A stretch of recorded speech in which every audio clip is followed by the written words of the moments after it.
Good morning. Good morning. Good to see all those smiling faces out there. Glad y'all could be with us and participate in your county government this morning. So glad to have you. It's the board's practice that prior to the commencement of our board meeting and before calling the meeting to order, that a prayer be given. The board member who delivers the prayer may make reference to his or her own religious faith, just as you might refer to yours when offering a prayer. We wish to emphasize, however, that members of all religious faiths are welcome not only in these meetings, but in our community as well. The participation of all citizens in the process of self-government will help our Board of Supervisors to better serve the good people of Mecklenburg County. I'm going to ask Mr. Wilkinson if he would lead us in prayer. Thank you, Mr. Chairman. Let us pray. Dear Lord, gracious, loving Heavenly Father, we come this morning giving thanks for our endless blessings. Last week, the United States of America celebrated its 247th birthday. Our country has been richly blessed since its existence. We are truly thankful for this and ask for your guidance as we navigate this challenging world. Your word says if we turn from our selfish ways and turn back to you, then you will forgive our sins and heal our land. Please let us do just this. Finally, Lord, please be with us as we conduct the business of the county. Let us make wise decisions for the betterment of our citizens as well as being pleasing to you. All these things we ask in Jesus' name. Amen. Amen. Thank you. I will now call this meeting of the... I thought we was getting ready to pledge allegiance. I thought you were leaving. Usually we do. I will now call this meeting of the Mecklenburg County Board of Supervisors to order. I would please ask you to mute or turn off your cell phones so we don't have those interruptions during our meeting. We do have a public comment on the agenda. We would ask that you sign up at the back of the room if you wish to speak during public comments. You do not have to sign up to speak at the public hearing or hearings. So just a little housekeeping there. Now, if you would, please stand for our pledge to the flag. It's just representative of my life. I pledge allegiance to the flag of the United States of America and to the republic for which it stands, one nation, under God, indivisible, with liberty and justice for all. Thank you very much.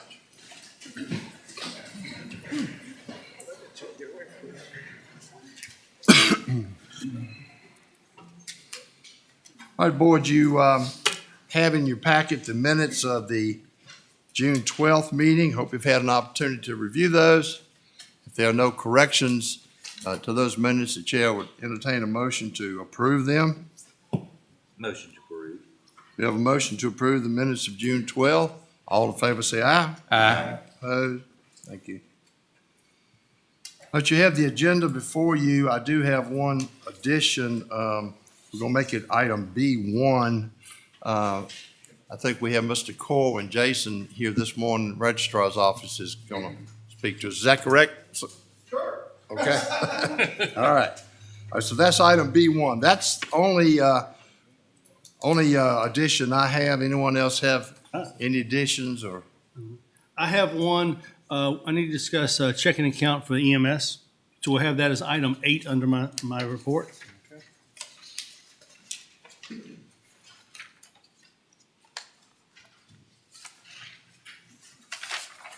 All right. Anyone else have anything, any additions or deletions at this time? If not, we need a motion to adopt the amended agenda. Motion to adopt the amended agenda. All in favor say aye. Aye. Opposed? Thank you. All right, our first order of business is, before we get into the public hearings, let me inform you about what our policies and protocols are for citizens' comments during public hearings. Each speaker will be given 3 minutes. The time limit will be strictly enforced. There's a timer light to the left of each speaker. When the green light turns yellow, the speaker will have 1 minute remaining. When the yellow light turns red, the speaker's 3 minutes have elapsed. Citizens' comments is an opportunity for individuals to address the board. The board will not answer questions or engage in dialogue with any persons addressing the board during citizens' comments. If each speaker will provide his contact information, such as telephone number, email address, on the sign-up sheet, county staff will follow up, if necessary, concerning matters addressed to the board by the speaker. And I'll please encourage you to abide by those rules, if you will. So our first order of business is a public hearing concerning an amendment to the Mecklenburg County zoning ordinance concerning solar acreage. Mr. Carter, I believe you're going to. Yes, sir. This is the application by the Mecklenburg County Planning Commission to amend the county zoning ordinance, Article 20, solar facilities, add the following as a new section 20.14. Maximum acreage for solar projects, no more than 2,325 acres within Mecklenburg County shall be approved for use as a fenced-in acreage of a community-scale solar facility, utility-scale solar facility, medium-scale solar facility, or small-scale solar facility. The fenced-in acreage will be identified by the applicant on the concept plan and will include all solar generating equipment, substations, related infrastructure, detention ponds, and other areas of the projects that are physically inside the required security fencing. Okay. All right, any questions of Mr. Carter before we go to public hearing? All right, the public hearing is now open to consider the zoning ordinance amendment concerning solar acreage. Anyone wishing to speak to this matter, please come forward at this time. Joyce French, 7250 Old Cox Road. In order to manage the growth of solar farms in Mecklenburg County and ensure a balance between economic opportunity and growth and agricultural land preservation, the Planning Commission has recommended capping the number of acres which can be developed as solar farms. Based on the current number of farms in production and those who have received their SEPs, there is effectively no additional acreage which can be considered for future solar farm development. Therefore, I recommend that should the County Board of Supervisors approve the recommendations of the Planning Commission for limiting solar development, they do so with additional conditions. Please allow projects to be grandfathered using strict requirements that would include landowners must have proof of executed contracts, not options, with established solar development firms with financial considerations having been paid to the landowner. The contract for development must be with a company with a proven track record for responsible solar development in the Commonwealth of Virginia. The project developer must have undertaken, at a minimum, research and development such as an environmental review and engineering review for suitability of the project, and most of the projects being talked about do not have that. The cap on acres would be adjusted at that point once we know who's grandfathered to meet acreage which would be included in notifications of intent to apply documents and evidence of compliance with the conditions. And I previously outlined those things, executed contracts, etc. All pertinent documents must be received in writing in the county planning office in a time frame to be established by you, the Board of Supervisors, whether you want 15 days, 30 days, 45, to allow these documents to come in. This process in no way guarantees approval of a special exception permit. Each submitted project must meet all requirements of Mecklenburg County Article 20. So this is no free ride that we're asking for. And then I ask that you carefully consider the proposed changes, listen to the speakers here today, and take time to make a thoughtful, informed decision after receiving public input. Thank you so very much. Thank you.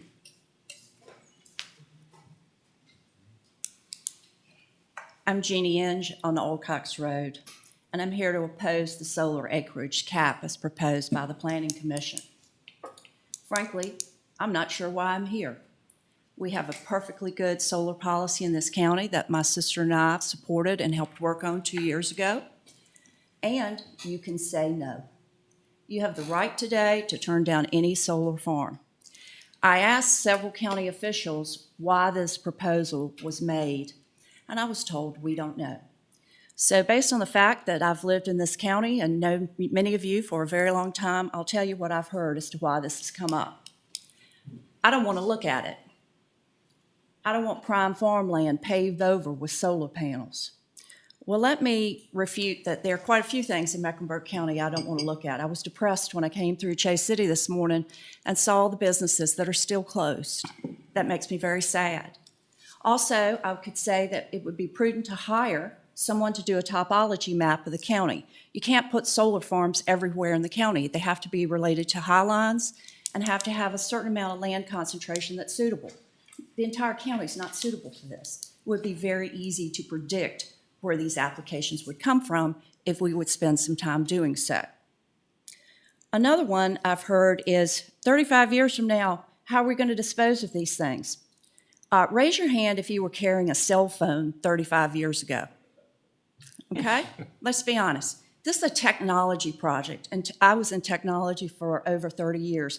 Technology is going to change in 35 years. And in 35 years, I'm going to be dead. I'm not going to be here talking to the next board. Now, that's not to say I don't care what happens to the county. Of course I do. My family's lived here a very long time. But I have a different opinion. I have faith in my son, who is a landowner in this county and will be my age in 35 years.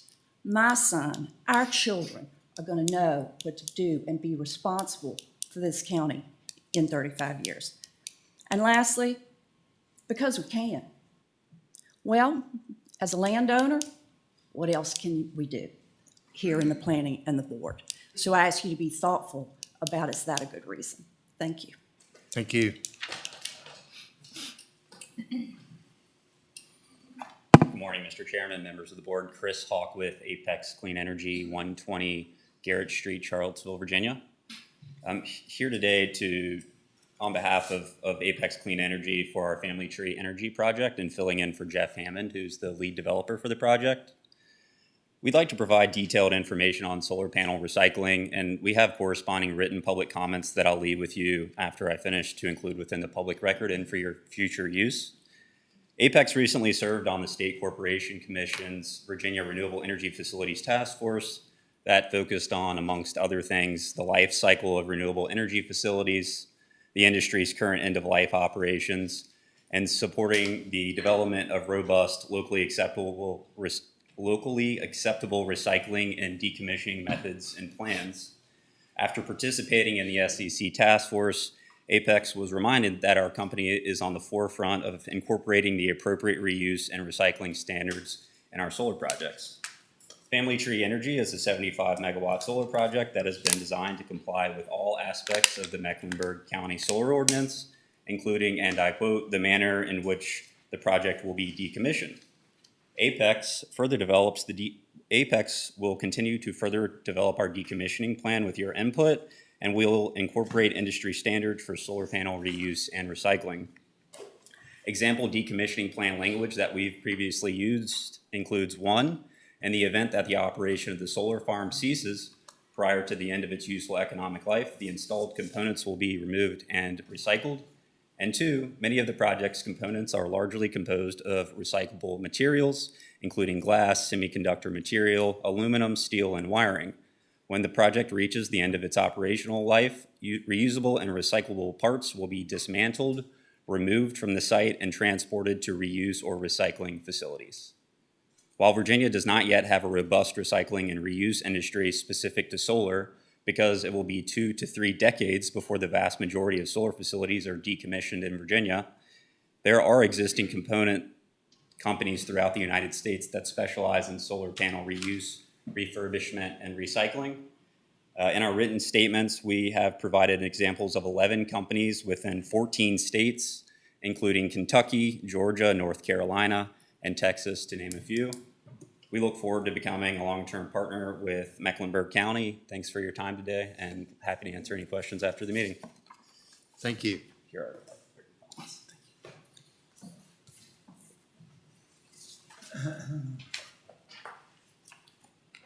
Good morning, ladies and gentlemen. My Morning. name is Frank Rennie. I'm an attorney with Cowan Gates Law Firm in Chesterfield, Virginia, and I'm here on behalf of the Inge family and their family tree farm solar project. You've heard from Joyce French, and she explained the benefits of expanding the number of acres that could be considered for your ordinance.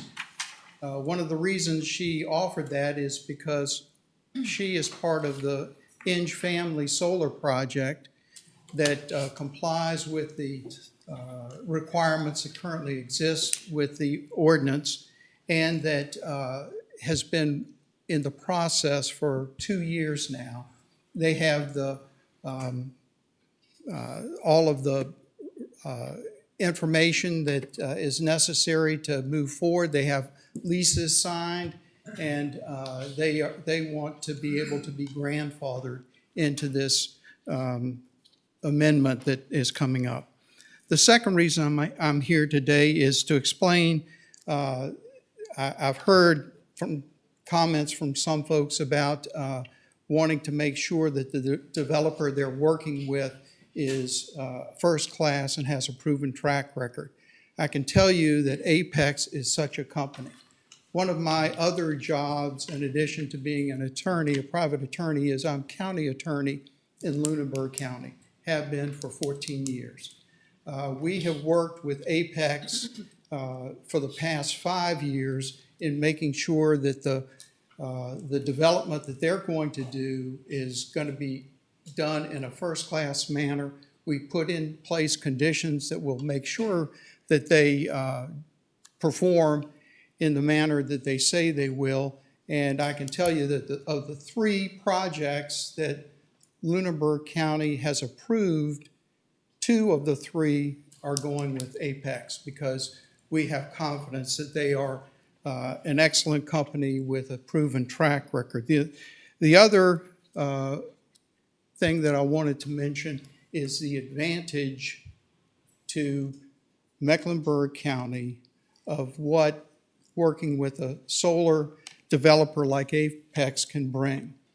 That advantage is, for the county, a financial advantage. I have passed around to some summary of the payments that Lunenburg County is getting from Apex for an approved solar project. And over the life of the project, the county will be getting $16,188,000 in payments from the developer. And that's going to fund the county's emergency communication system. And I would suggest that that is a benefit to the county. Thank you. Thank you very much. Anyone else?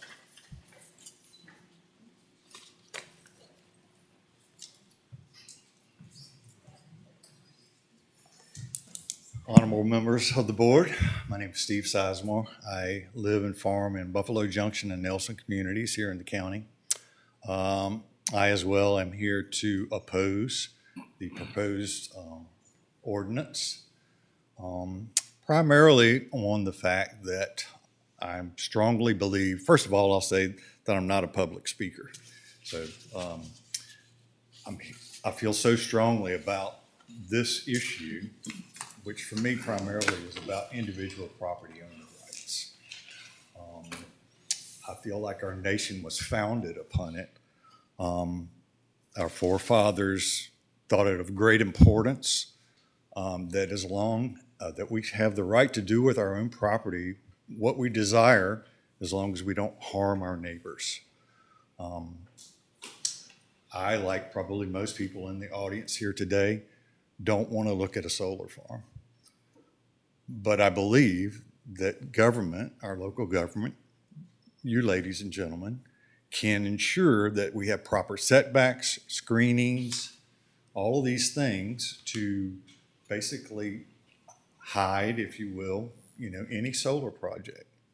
And thereby, therefore allow, individual farmers like myself, landowners, to, be able to participate and contribute to the community. Like the gentleman just said, I think it's a huge economic benefit to the county.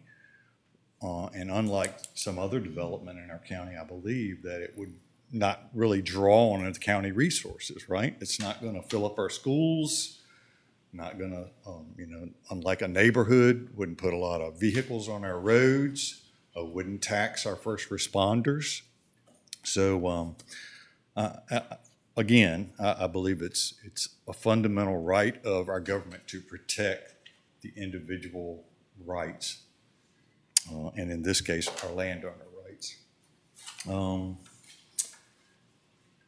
I guess one thing that hadn't been mentioned so far is that, our energy security, more and more we are becoming electrified, if you will. The federal government is pushing us towards electric vehicles. We're going to see more and more of that. We're going to have a greater need moving forward for electricity. At the same time that they're pushing this, they're phasing out fossil fuel. That's going to become a thing of the past. So I think renewable energy projects are the future. And I think if we do them responsibly, if the county ensures that we get first-class solar facilities, then the community will benefit from this. I thank you for your time today. Thank you.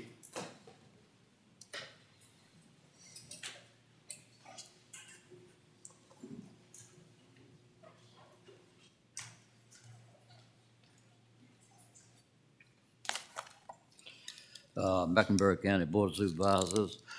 I am Gerald C. Burnett, Senior, 1108 Washington Avenue, Suit, Boston, Virginia. I'm against this amendment for the following reasons. It discriminates against the constitutional rights of property owners in Mecklenburg County, Virginia, who are bound by the Dillon Rule and not a local or land use rule, which may be illegal.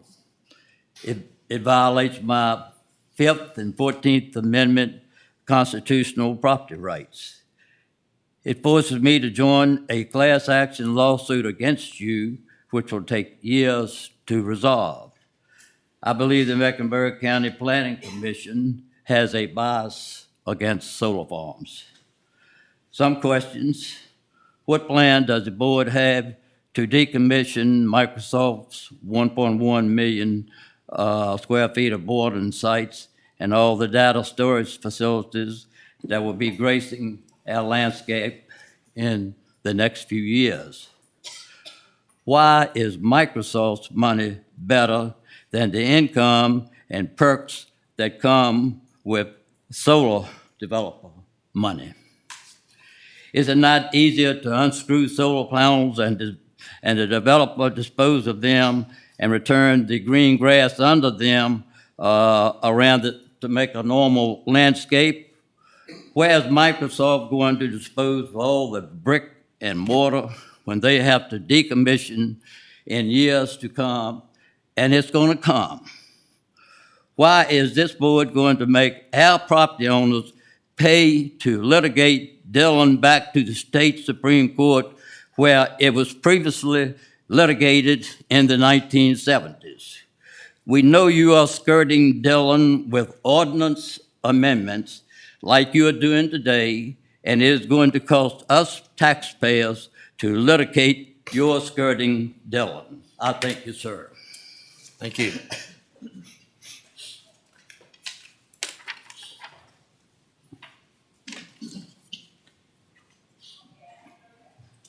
First, thank you for your service. I know this job is difficult. All your constituents want more services and lower taxes. That's the case in every community I've lived in, and I've lived in several ag communities. My wife and I ended up retiring in Henrico, but our family has owned land here for years, in excess of 2 centuries. in Halifax and Mecklenburg County. In fact, their aunt taught at a Heightsburg school from 1925 to 1955. I spent a career in agriculture and often advocated for property rights. And, I ended up retiring in Henrico, and 18 years ago, I started volunteering with Henrico Economic Development Office. Henrico is known as a pretty well-managed county in that it's the, only metropolitan county in the state of Virginia that has consistently been able to reduce taxes. And the reason Henrico has been able to reduce taxes, it focuses on attracting businesses that bring more tax revenue than it does demand for services like schools, law enforcement, et cetera. And we, as a volunteer, I've had conversations with hundreds of businesses over the last 18 years. And the thing that attracts new businesses is the businesses that are there, communicating with folks about what a great place it is to do business or what a good place it is to do business, and the fact that the county will work with you to try to find a solution rather than just closing the door and say, we've got a policy against something that says no. And businesses that they've tended to attract is, for example, is data centers, solar farms. In fact, the disadvantage in Henrico is they don't have much land for solar farms, but they do have some solar farms. It's hard to be pro-solar farms. It's hard to be anti-solar farms and be pro-data centers. So when you create the reputation, we're saying no to solar farms, it has an impact on businesses that are coming with other things that you may really, really want. And, it's like in numerous conversations, it's, county governments and local governments develop reputations. Frankly, it's been pretty easy. It's been a little easier in Henrico because one of our neighbors is Richmond, and they have a terrible reputation. My friend here from Chesterfield, they tend to be their bedroom community, and their taxes are much higher because they don't attract the businesses. They don't focus on the businesses that bring tax revenue and not services. And I guess my comment today would be, whether it's this project or projects going forward, think about not just the proposal of this project, but the reputation you create by saying no rather than trying to work to find solutions to say yes. Be they additional water quality controls, be they screening fences, et cetera. Try to find solutions to say yes, to generate the tax revenue that you need to provide the services that your constituents are demanding. Thank you for your time. Your name, sir? Charlie Wood. What?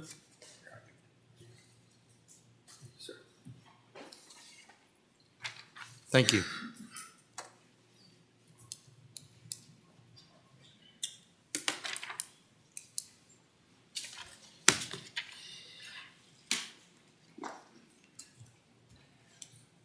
Hello, I'm Judy Brothers. I'm here representing Friends of the Meharon River and my neighborhood here in Chase City, which has 2 projects and another one that's ongoingly being built right now. And so we are concerned, the citizens are concerned that our own lakefront properties and Lake Gaston and the Carr Lake, that people that I have spoken with are concerned about the undeniable problems with solar in our county that we already have. I have a list of 17 Virginia facilities with 21 DEQ water violations, with the Bluestone facility recently receiving yet another violation in June. The erosion issue from Grasshopper has silted out Butcher's Creek and is putting a plume 10 miles away into our Carr Lake as we speak. This has been ongoing for 3 years and has not been resolved. The erosion and malfunctions are real. I have an article here put out by Fox News and posted by the Citizens for Responsible Solar, and it's headed, "A Georgia couple is awarded $135.5 million for damages from polluted land and water." About 1,000 acres of timberland, farmland, and land that was previously used for recreational hunting and fishing was cleared at Lumpkin Solar in Georgia without installing adequate measures for erosion and sediment control. A neighboring property was impacted by polluted land and water by the solar company and its contractor. So this was also ongoing for 2 years before this was awarded. So I know that the people in Chase City don't have the money to hire an attorney to do something like this, but the people on the lake do. So this is what we can expect if we don't pass the cap and fix the existing problems that we have before moving forward with more projects that threaten our Carr Lake and Gaston Lakes. All the while knowing that Dominion Energy has also stated that they will be dumping billions of dollars of their solar assets at the end of the lives of these projects. That from a February 3rd article in the Richmond Times-Dispatch. Thank you. Thank you.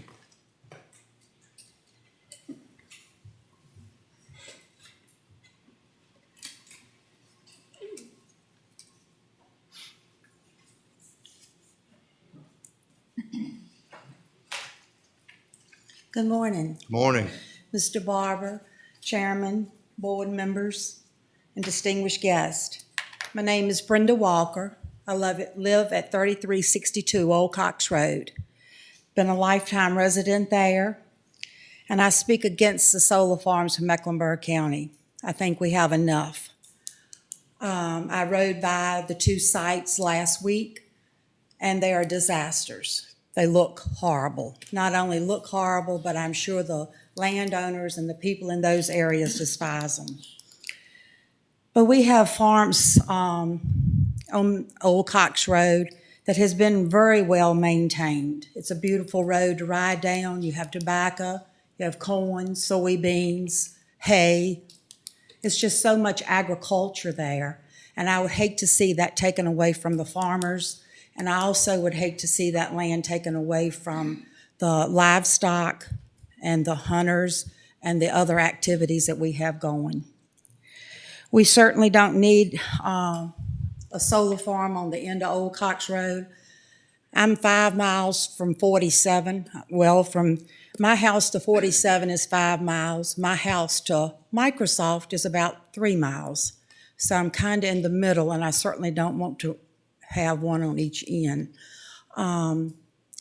Microsoft has been doing a lot. They're clearing trees now on that road to put down more power lines. If you ride through there, you'll see the timber laying on the ground, just waiting for somebody to come pick up. They're giving it away free. And it's just a lot of eyesores that are going on that road. But I would appreciate you siding with the Planning Commission on a no for this, and any other projects that may come along in the county. I would deeply appreciate your consideration, and may God bless you all. Thank you. Thank you.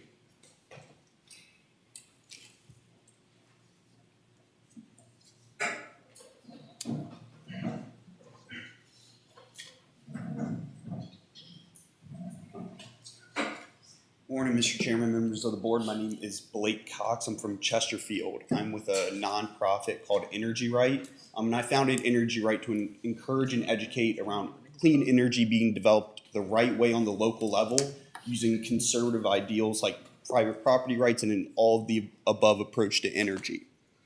And those are usually the things when I've come before you in the past and spoke about private property rights, the local economic development opportunity, grid stability. But today I want to talk about something a little bit different. It's actually something that came through the General Assembly just this past session. I call it the budget amendment. And what this did is it was going to create a state siting task force for solar. And it was introduced by one Republican and one Democrat. And what that would do is it would strip localities like Mecklenburg's ability to site these projects. So it would no longer be a Mecklenburg saying yes to a solar, saying no to solar projects. I think that's wrong. I think Mecklenburg should make decisions about Mecklenburg. I don't think Richmond should make decisions about Mecklenburg. I think that's reasonable to say. But the reason they want to do that is because of arbitrary, unfair restrictions that are being put in solar ordinances in several localities around Virginia. So I would just encourage you to consider that. I would hate to see our localities lose that ability. I think it is very important. You guys have shown the ability to say yes or no to projects. You've done it recently. You've said yes to some, you said no to some. So I would just continue on that path. So thank you so much for your time. Thank you.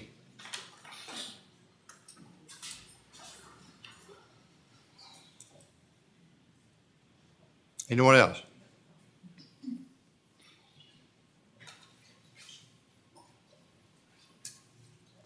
Yes, my name's Dave Willen. I've been living in the county for about 40 years. Used to work for the county, in fact. I'm for the cap on the solar farms. 6 months ago, I was standing before this board again because they was trying to put one behind my house, 150 foot from my back door. It also affected 9 other residents on my street that don't have the acreage I have, and it would have been right behind their doors also. I think it devalues your property. It affects the wildlife. And this plot of acres that was turned down, thank God, had 3 creeks on it, okay? They all went into Allen Creek, which goes into the river behind the dam, which goes down to Gaston Lake. So if there was any runoff or pollution, that's where they end up at. It also affects the wildlife. They put these solar farms in, they fence them off. And where's the wildlife gonna go? They're cutting so much forestry now in Mecklenburg County. The wildlife, if you look on the side of the roads, the deer collisions are being more and more every time because of the lack of deer habitat. And I'll just say, I hope the board considers if your house was there and they want to put a solar farm behind your house, that's where I'd like you to vote. Thank you. Thank you.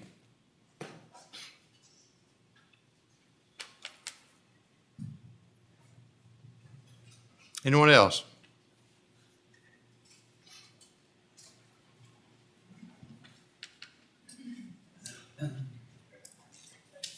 Good morning, Mr. President and the board. My name is Betty Upton, and I live at 2336 Antlers Road in Boynton. I'm born and raised in Mecklenburg County, and I'm a cattle farmer as well. I am against solar farms because, first of all, they devalue the surrounding, the value of the surrounding land. The one that Mr. Wilburn just talked about was going to be joining my property, and on this property, it is 3 streams, as he said, that comes across to my farm that I have my cattle, and my cattle would have to drink out of these streams. First of all, they cut all the trees on these farms, regardless of whether they are ready to be cut or not, so they sort of strip the land. And then they scrape up all the topsoil. This causes erosion. Water don't have anywhere to go except to run off. All of this has a negative effect on our environment and on the natural habitat. When you cut the trees, the animals have no place to go. So these panels are also photovoltaic, and they have a lifespan of about 25 years. After years of operation, degraded solar modules amount to solar waste. These panels break down, causing toxic material to leak into soil and streams. The habitat, as well as my cattle, drink out of these streams. I can't afford dead cattle from drinking out of toxic streams. Modern solar panels come with an efficiency of around 20%. Solar panels produce power electricity during the daytime, so homes cannot be furnished with solar power at night. I don't want a solar farm near me because, I'm sort of like some of the other people. I don't want to look at it. If I want to hear all of the construction that's going on and see all of this construction going on, I'd move to the city. That's not the life that I choose. This land was given to us by the Lord. We're supposed to be good stewards of this land. We're not supposed to destroy it. Once the solar farm is there, the land is no more good for growing. And once the solar farm has done its lifespan, all the waste becomes the landowner's responsibility to remove. I am for putting the cap on solar farms in Mecklenburg County. Thank you. Thank you.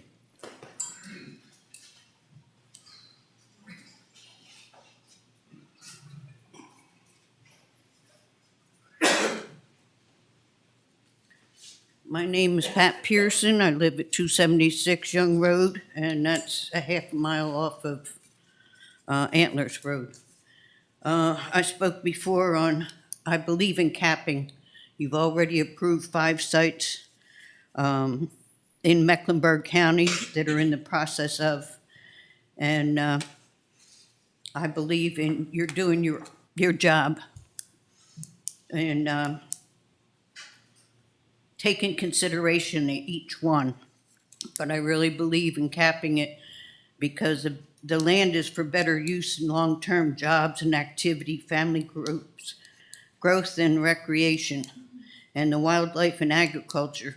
You can come out ahead on that one also. But as for another solar panel in the community, I don't think it's necessary. I think you'll have more growth if you go with the agriculture and stuff.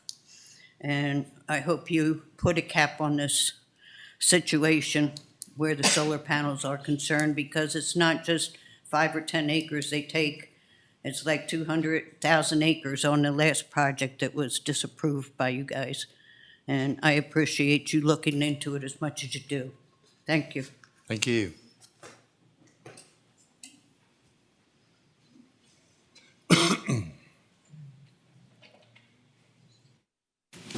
Anyone else?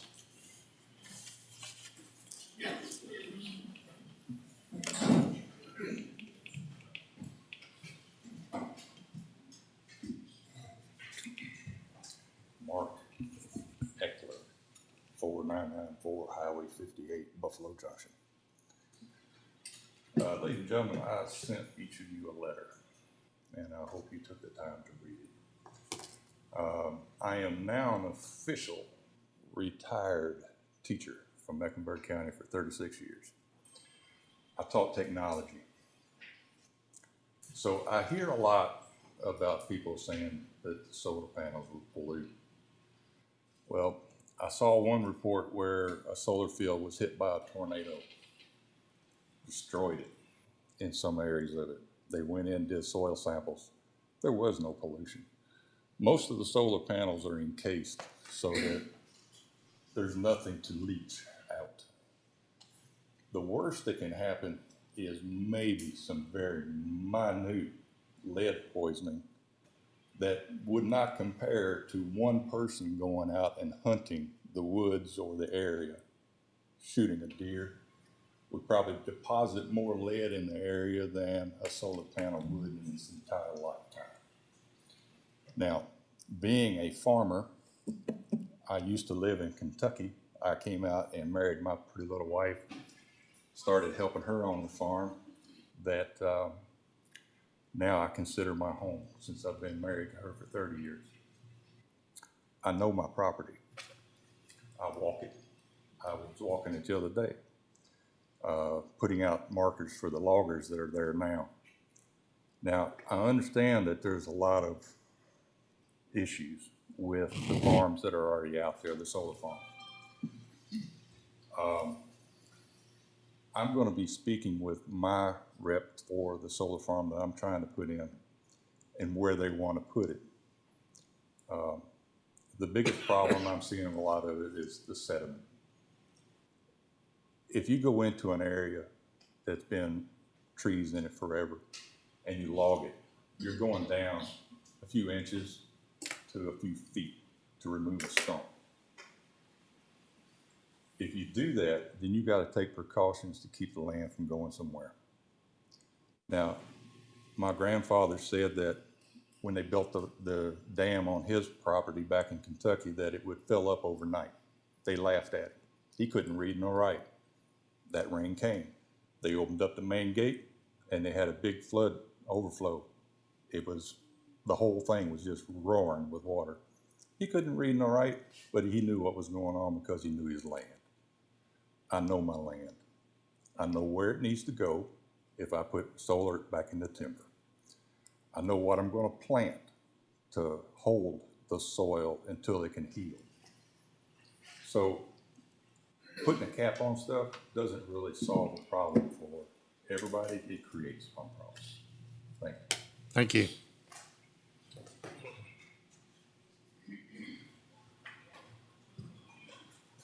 see you have a public comment question, so I don't know whether I'm in the right place yet here or not. I do have something to say about. This is a public hearing on the solar. Okay, all right. I do have something to say on the solar. Name, sir? William Lawrence. I live at 4276 Scotts Crossroads, and I did some reading on solar last night, and some of the places they were talking about, they put solar was on rooftops and in landfills that had been deemed not usable anymore. My question to y'all is the landfill that has been closed down over here off of 58, is that a site that could be used? And if you are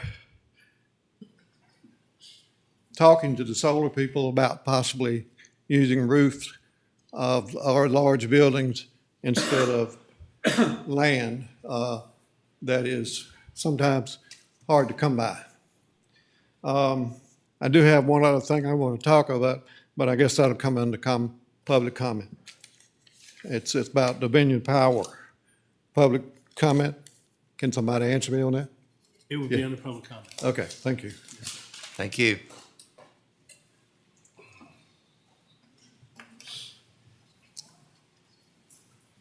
Anyone else?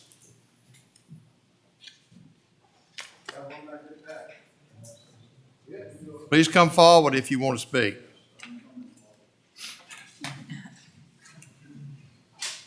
I'm not here to say what you staff think you might want to hear, because I'm a preacher. And I come to say what I think God, and I fear my God. And I want to say to each one of you, God's going to hold you accountable for everything that you judge. And God says, consider the poor. And the poor have struggled in this county, and they have tried to do what was best in raising their families. And you give them consideration, because you will stand before God, and He will judge you of your decisions. I'm not for these solar panels, but some things in some ways could be good.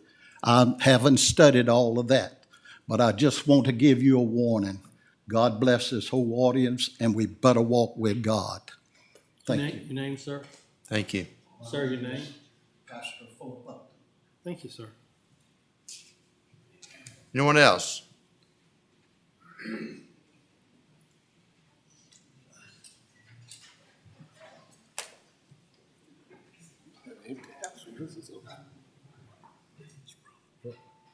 Good morning. Morning. My name is Jay Devin. I'm from Charlotte County, and I own land and pay taxes in Mecklenburg. And I don't believe in this cap that you guys are proposing. I'm a firm believer in supply and demand. I'm in the timber business, and we grow trees, and there's more than enough trees around. I've been on quota for the last 12 months at every mill we haul to. So what do? Do I go ahead and buy more equipment when I can't move the wood? No. And it's the same thing with these solar companies. It's a finite amount of power that these companies use, that we all use. And so they're not building these projects for the fun of it. I think this board is quite capable of deciding where projects need to be. You don't need to put a 2,300 acre cap. Where does that number come from? You're quite capable of deciding, where these projects need to be located. I think, don't you find it a little bit hypocritical that you welcome with open arms a company that consumes huge amounts of power? And then you turn around and say to the people that supply this power, we don't want you, you go somewhere else and generate that power.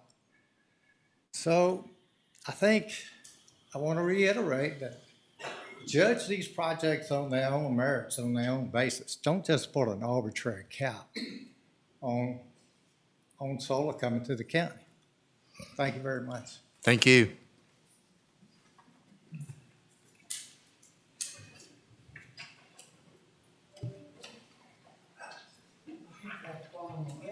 Somebody else speak.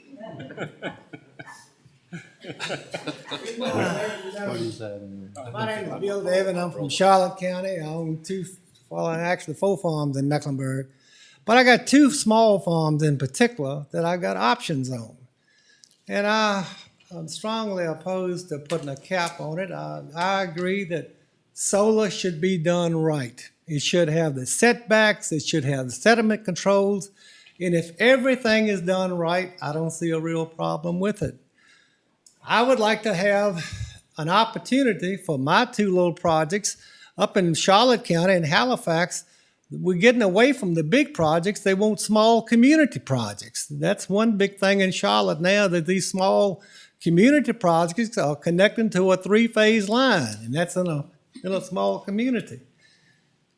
I support agriculture. I farmed for 45 years. I support the timber industry.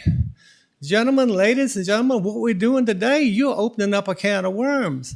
You're saying that with your property that you can only do this or this or this. I can envision in the future tobacco farming is going to come under scrutiny. You don't want to grow no more tobacco because that presents a health hazard. Cattle, we don't want cows because cattle are creating gas and whatnot, and they don't want you to have cows. It's already in Charlotte County. I'm experiencing that today. Mr. Devin, we don't want you to cut those trees. We like those oak trees. We want to see the foliage in the fall. Don't you cut those trees. And it's my property. I own it. The same people that are opposing these solar projects are going to be coming after you, gentlemen, in a few years. They're not going to want you to grow tobacco. They're not going to want you to have cattle. They're going to want you to plant vegetables out there because that medium rare ribeye steak is bad for you. You ought to be growing vegetables. And you should be growing vegetables and fruits because the tobacco is bad for you. So let's consider this and let's judge everything on its merit. If I've got a little small project that can be done correctly, it'll benefit me, it'll benefit you all, it'll benefit everyone in Mecklenburg County. Thank you for your time. Thank you.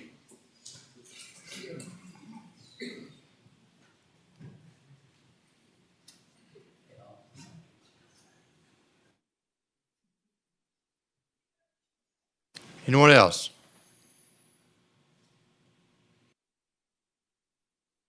All right, seeing no one, I consider this public hearing to be closed. Board members, how do you wish to proceed? Mr. Chairman, if I may, in doing my research for this project, looking at acres, looking at why we're talking about doing a cap, I put some numbers together just for my own reference. And I'd like to share them with the board if Alex can put them up there. It was just talking about the land in Mecklenburg County, which I hope you can. Getting closer. Oh, no, not the Tar Heel. You got to do better than that now. That's all right. We let him stay around, so. But just talking about the land in Mecklenburg County, if you go to the next one, Alex. Mecklenburg is the 9th largest county in the state of Virginia. We have 679 square miles or 434,560 total acres. But how many of those acres are actually available for development? This is a breakdown I got from the state. It's the Virginia Geographic Information Network. But it breaks down everything in the county. Open water, forest, trees, pasture, cropland.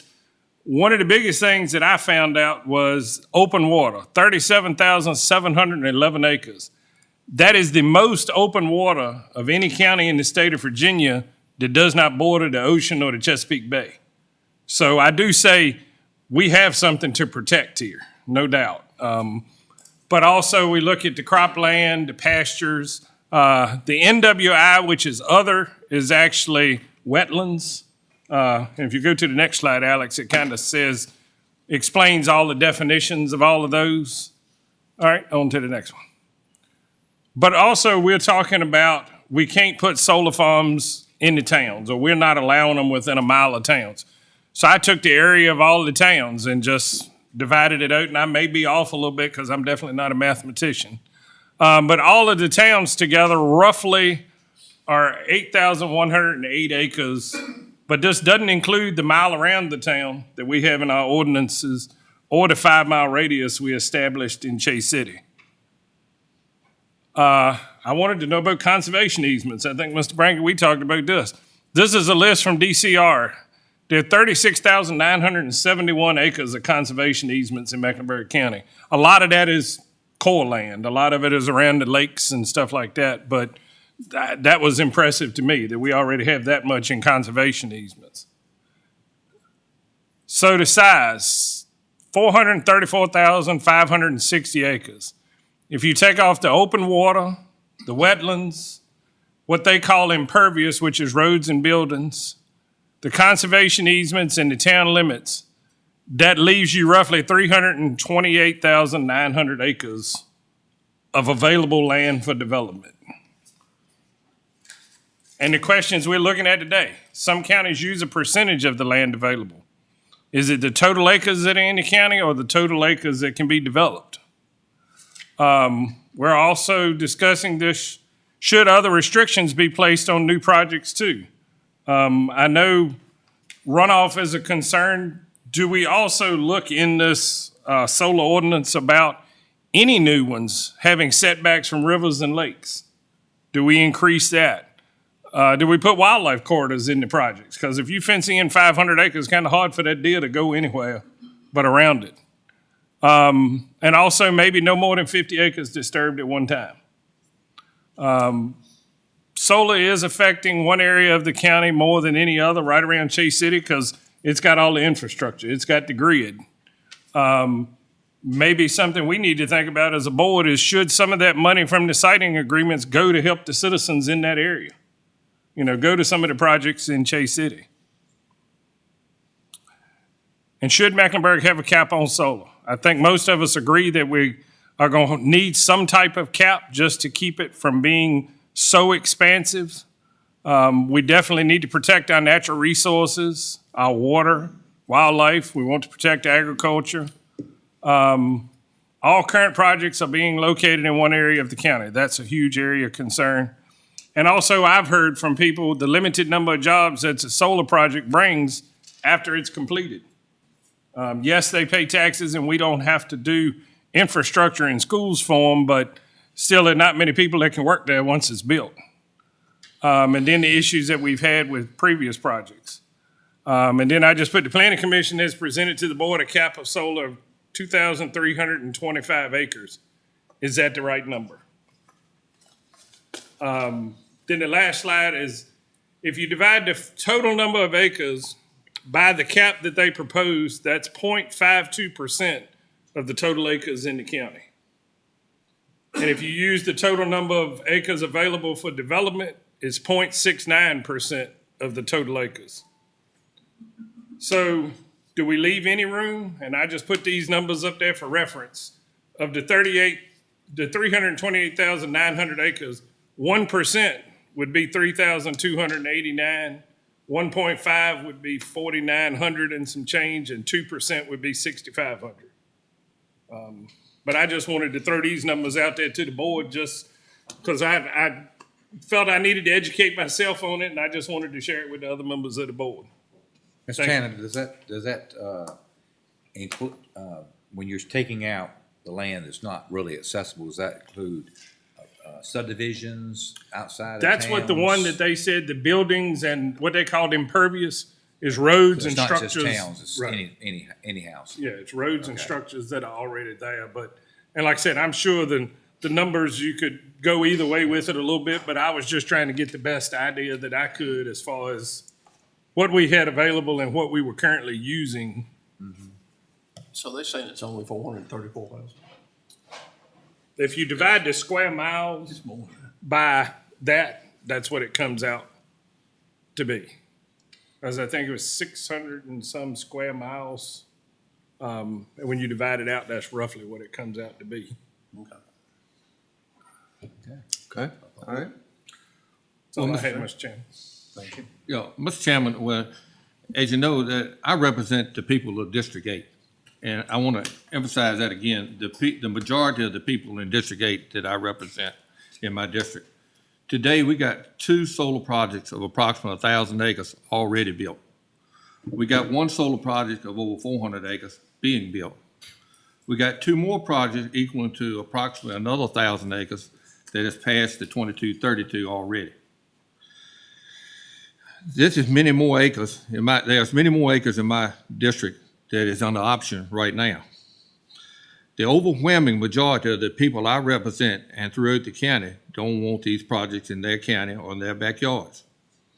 I hear and somewhat understand that some say, I bought this land, I paid for it, I paid taxes on it, and I should be able to do whatever I want to do with it. This past week, I went back and looked again at my zoning ordinance book that I got when I first come on the Board of Supervisors. There's over 200 pages in here, in this book right here, that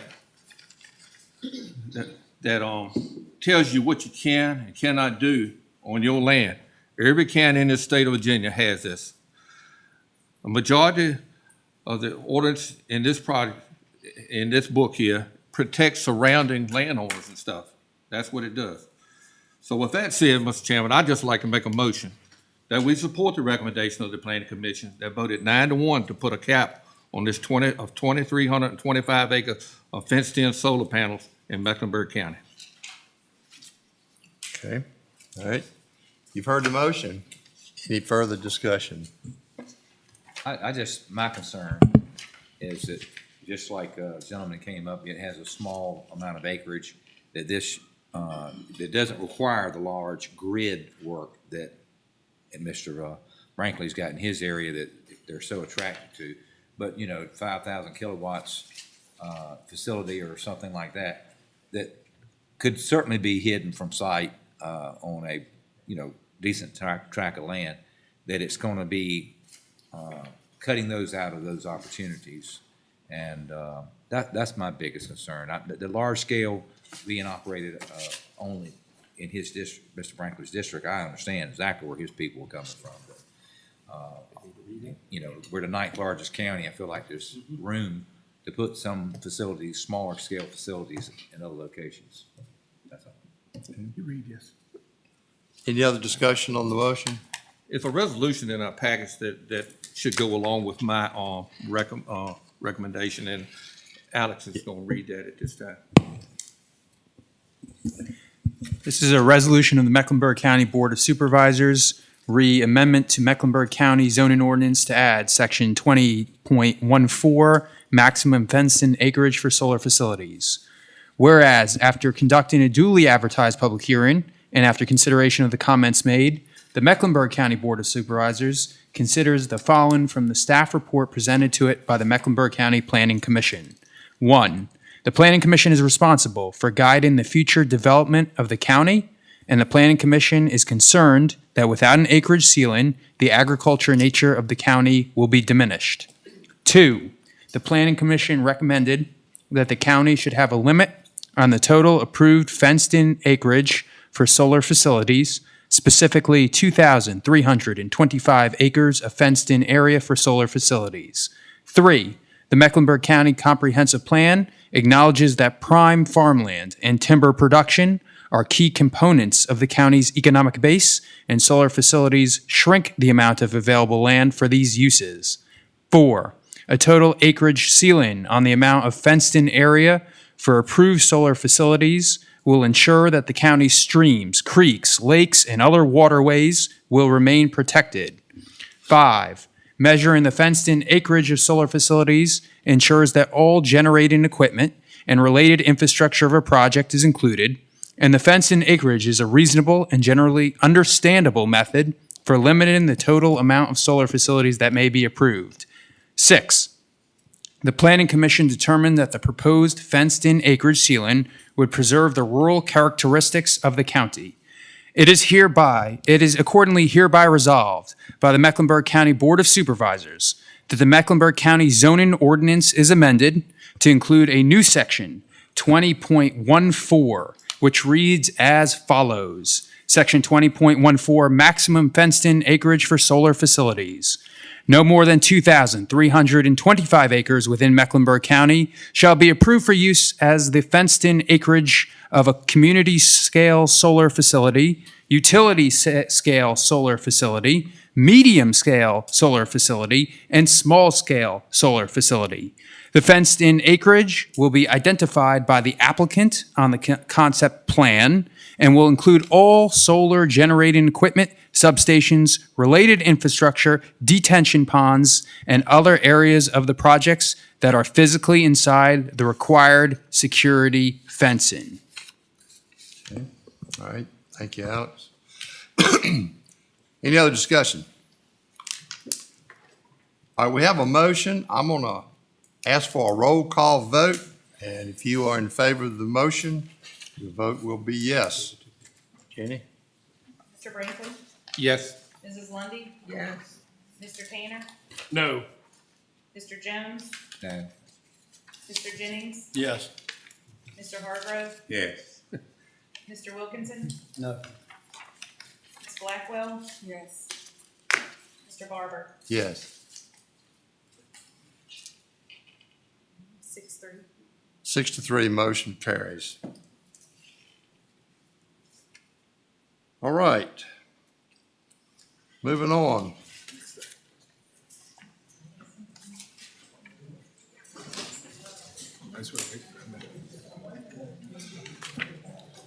All right, I know many of you were here for the solar discussion. If you wish to leave at this time, please feel free to do so. We would love to have you to stay if you will, but we're going to give you a few moments to vacate.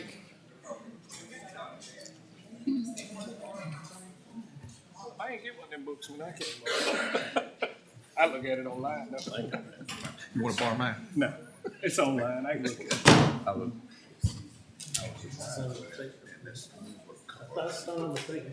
Hey, Alex. We can get you a voiceover job if you ever need it, because that was very well, very at time. I could have did it, but I think I stuttered a few times and they were going to misunderstand it. That's right.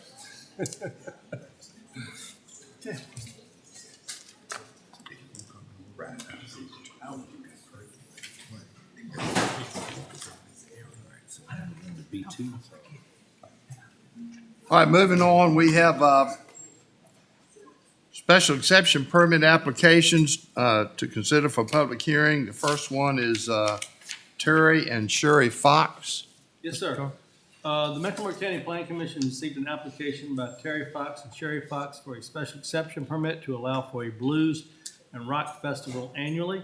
This property identified as county tax number 144000-A-001 zoned agriculture and is located on the north side of Highway 735 Height Drive and approximately 1.5 miles north of its intersection with Route 602, Old Buffalo Church Road, Election District 1, County of Mecklenburg, reference deed book, LR-20-49-79 and Rule Book 9. Okay. Anyone here representing Terry and Sherry Fox wishes to speak before we go to public hearing? If not, the public hearing is now open to consider this special exception permit application. Anyone wishing to speak to this matter, please come forward at this time. All right, seeing no one, the public hearing is now closed. What's the pleasure of the board? Mr. Chairman, I'd like to defer the application back to the planning board. There's some things that were brought out that need to be clarified, and not only that, this special exception permit that we're trying to approve today, the event has already happened. Yeah, here's the flyer where the event's already Okay. happened. So you're saying there's some issues, other Yes, issues sir. you wish the planning commission to Yes, sir. address? Yes, sir. And we've talked to Mr. What's his name? Mr. Henry. Robert Henry. Yes. We talked to him already and told him the issues that we had with it. Okay. And if we send it back, they're going to look at it. Were these issues discovered because they went and had it in? No. there? It Oh, was okay. this was discovered that that should have been taking place before it even was up. They did it. All right, so we have a motion to send this application back to the planning commission. Any further discussion? All in favor, say aye. Aye. Opposed? Thank you. All right, next is Larry Garton. Yes, sir. The Mecklenburg County Zoning Office has received an application by Larry Garton for a special exception permit for a neighborhood business.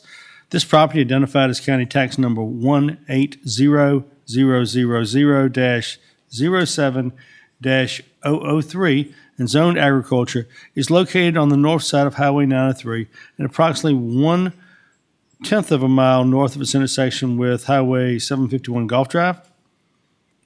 Or it might be 1 mile of. Election District 3, County of Mecklenburg, reference deed book LR-20-508. Okay. All right, thank you. Anyone representing Mr. Garton wish to speak before public hearing? If not, the public hearing is now open to consider this application that you just heard read. Anyone wishing to speak this matter, come forward at this time. All right, seeing no one, the public hearing is closed. Board, what's your pleasure? Oh, that's you. Three, I'm sick. It's you. I don't already looked But it he up. must have switched it. He said it was 3. It is 3 according to this. I just I'll read make a what's on the motion to paper in front of me, sir. But if it's actually on Golf Road, it's going to be yours because that's going to River Ridge. That's right. All right, motion to approve. I know what he said. I do remember the maps. Yeah. All right, so we have a motion to approve the application. Any further discussion? All in favor say aye. Aye. Opposed? Thank you. All right, next we got a couple of rezoning applications. First one is Jacob and Shauna King. Yes, sir. The Mecklenburg County Zoning Ordinance has received an application by Jacob and Shauna King to rezone from agriculture to business B1. The property, identified as county tax number 023000-A-046 and zoned as agriculture, is located on the west side of Highway 662, Whiteman Road, and approximately 2 miles north of its intersection with Highway 47. This is Election District 7, County of Mecklenburg, reference deed book LR-20-2187 and will book WF-18-65. Okay, anyone representing the applicant wish to speak before public hearing? If not, the public hearing is now open to consider the rezoning application you just heard read. Anyone wishing to speak to this matter, come forward. All right, seeing no one, the public hearing is closed. It's a pleasure of the board. That's District 7. Mr. Chairman, move to approve the application. Would that be with the conditions as approved by the Planning Commission? All right, motion to approve with the Planning Commission conditions. Any further discussion? All in favor say aye. Aye. Opposed? Thank you. Next is Arnold and Beverly Tucker. Yes, sir. Mecklenburg County Zoning Office has received an application by Arnold and Beverly Tucker to rezone from residential R1 to agricultural. This property, identified as county tax number 060000-08-D, zoned as residential R1, is located on the west side of Highway 637, Chaptico Road, and approximately 1 mile south of its intersection with Highway 812, Hudgen Road. Election District 4, County of Mecklenburg, reference deed book LR-3-3285. Okay. All right, anyone here representing the Tuckers that wishes to speak before public hearing? If not, the public hearing is now open to consider this application. Anyone wishing to speak, please come forward. Seeing no one, the public hearing is closed. What's your pleasure? I'm sorry, whose district was that? Oh, Ms. Okay. Is that with the conditions, Ms. Lundy? Motion to approve motion to approve the rezoning with the conditions. Any further discussion? All in favor say aye. Aye. Opposed? Thank you. Okay, thank you very much. Mr. Corwin, would you like to grace us with your presence? Actually, I asked Mr. Corbin to come and share with us the accomplishments that he has acquired since his time in office and that we don't know. And I just want him to share it with us. Yeah, I appreciate it. First thing I want to get out after this meeting is over, if you will need to do campaign finance, anybody, please come to my office and see me. The deadline is coming up soon. And please put that in the paper because I don't want anybody to get a fine. So deadline is Monday. I will be out of the office Monday on vacation, so I tried to send it out early. Yeah, Mr. Hargrove had the distinct pleasure, I guess, of doing campaign finance with me one day and was asking what I did during the off time. And I told him we were actually really lucky in Mecklenburg, how well we were supported. A few years ago, I got flown out to Chicago by a group to show them how we did results reporting here and did a presentation, and now people all over the United States do what we do. It was attended by registrars from all over the nation. We were the first county in the state of Virginia to be completely digital, which sped up and made things a whole lot more accurate and made the function of our office a whole lot more efficient.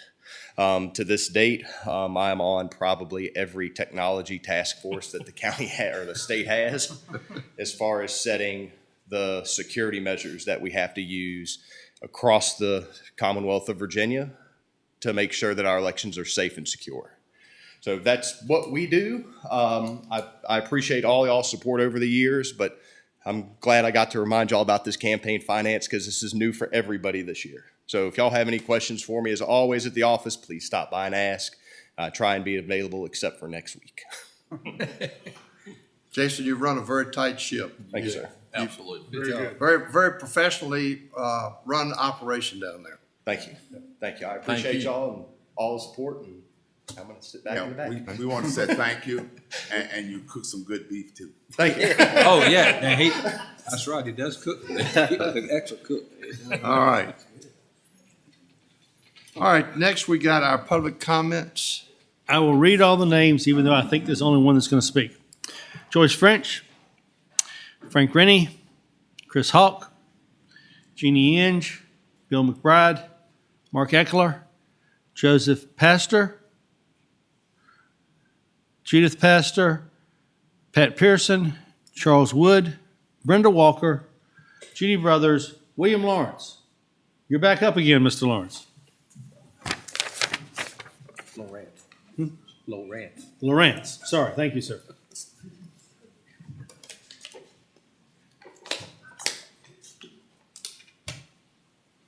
Good evening, or morning, or whatever it is by now. I'm William Lawrence. I live at 4276 Scotts Crossroads, and I am here this morning asking for help for Chase City. I don't know what y'all possibly can do, but hopefully you can write a letter or do something to help us out. As you know, we've been inundated by solar farms, and we don't have a whole lot of open land around Chase City that can be used for development. Dominion Power has come in and they want to run an electrical line down below Mecklenburg Electric, okay, to feed the next substation that's going to be in Chase City. We've been in touch with them and not had any success. We do not have the money to fight them in court. So I'm asking for y'all's support through a letter or whatever to Dominion. In thinking about Dominion's, what they want to do, I don't see why they can't cross 92 with the line like they're proposing to do and then go back up the hill towards Mecklenburg Electric's, next to Mecklenburg Electric, and go across with the power line and then go back down. I don't see where this would be a whole lot of cost to them, but they seem set on going straight across that field. This is the best chance that Chase City has had in a long time for development that would bring in revenue to Chase City. So I ask y'all support in doing this and try to help us get the route changed. Like I say, I don't think, when the guy talked at Dominion, he said that, they aren't going to do it. It would change something over by the, where they got the trailers at. But if they came across the road and went up the hill, I don't see why this wouldn't be a logical answer to the problem and leave the land down there that's flat, open to development. Thank you. Thank you. And that's all I have, sir. All right, next, we're honored to honor one of our centenarians, Mrs. Dora Lee Ogman Hudgens, and we have passed a resolution. I don't think, is there any of her family here, Ms. Lundy? Any? Okay, I'm going to have Ms. Lundy. Somebody back down in the back row. Ask her to come forward. In the very back next. Yeah, you want to have them? Yes, but all of you, or one of you, whoever, come forward, please.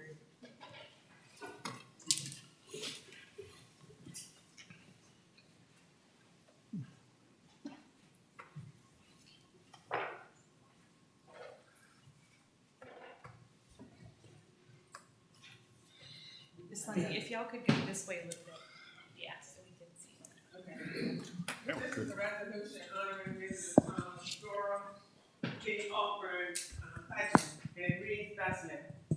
At a meeting of the Board of Supervisors held in and for the County of Mecklenburg on July 10th, 2023, in the Board of Supervisors meeting room of the Good Bank Building. The board, by unanimous vote, adopted the following resolution. Whereas the Mecklenburg County Board of Supervisors does hereby wish to honor Ms. Dora Lee Ogman Hudgens on her 100th birthday, which was April the 30th. And whereas Ms. Ogman Hudgens was born and grew up in Union Level and worked on her family farm, which she loved greatly.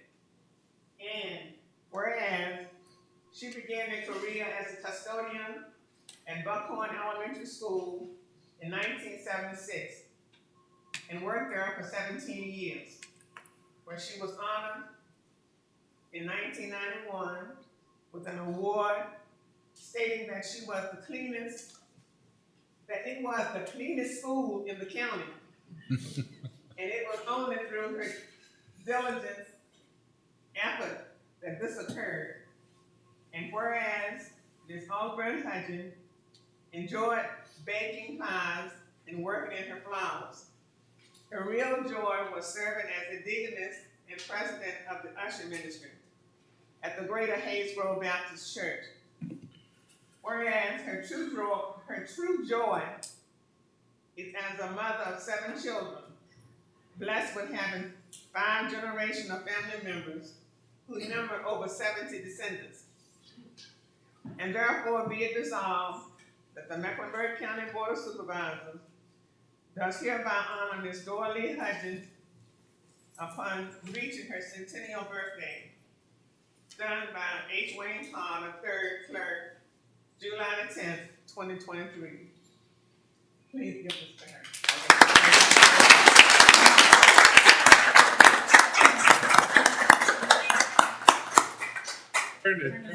Turn, there you go.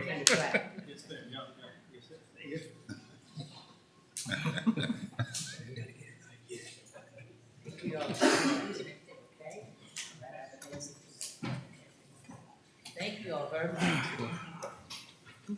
just don't appreciate it. Yep, sorry, Ms. Lundy. Thank you, Ms. Lundy.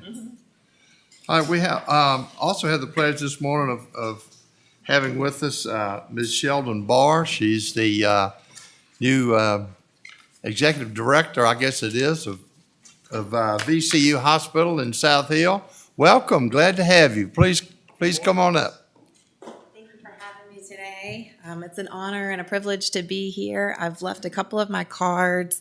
My cell phone is on there, so feel free to reach out for anything. I'm Sheldon Barr, the new president at VCU Health CMH. I've been there since the middle of December, so about 7 months now, and I just wanted to share a little bit with you about us and our vision by first starting with our mission statement. So our mission statement is we preserve and restore health for all people of Virginia and beyond through innovation in service, research, and education. To that end, talking a lot about workforce planning and developing and listening to the conversation today, we will be launching an official graduate medical education residency program for family practice physicians. Our first enrollees will be interviewing. They'll start their interview process this summer. We've got some beautiful footage of Mecklenburg County that we pulled together on why we would have the residents want to choose here. And one of the key reasons that we're doing this is physicians tend to practice within 100 miles of where they were trained. One of the physicians who's helping us with this program actually did his training in Blackstone, Virginia. So we're incredibly excited to bring that in. We're also bringing in more students. We have medical students who are at the hospital and in our practice settings around the area. And then we're relaunching our career scene investigation program this summer. It's for area middle schoolers. Pleased to share that we have 28 enrollees, and we also have 2 graduates of the program who have completed nursing school education, one coming back to Richmond to VCU Health Chore, the Children's Hospital, in the pediatric ICU as a nurse, and one of them who is in Southwest Virginia. So really being intentional and showing how when we invest in middle schoolers, that actually can end up leading to our future nurses, our future ultrasound techs, our future radiology techs. Look forward to actually doing that more also with our surrounding counties that we support. We have 3 predominant goals at VCU Health CMH. The first is we want to be the patient and family community hospital of choice. We want to be here for you, and we want you to choose us. The second is that we want to be the caregiver employer of choice.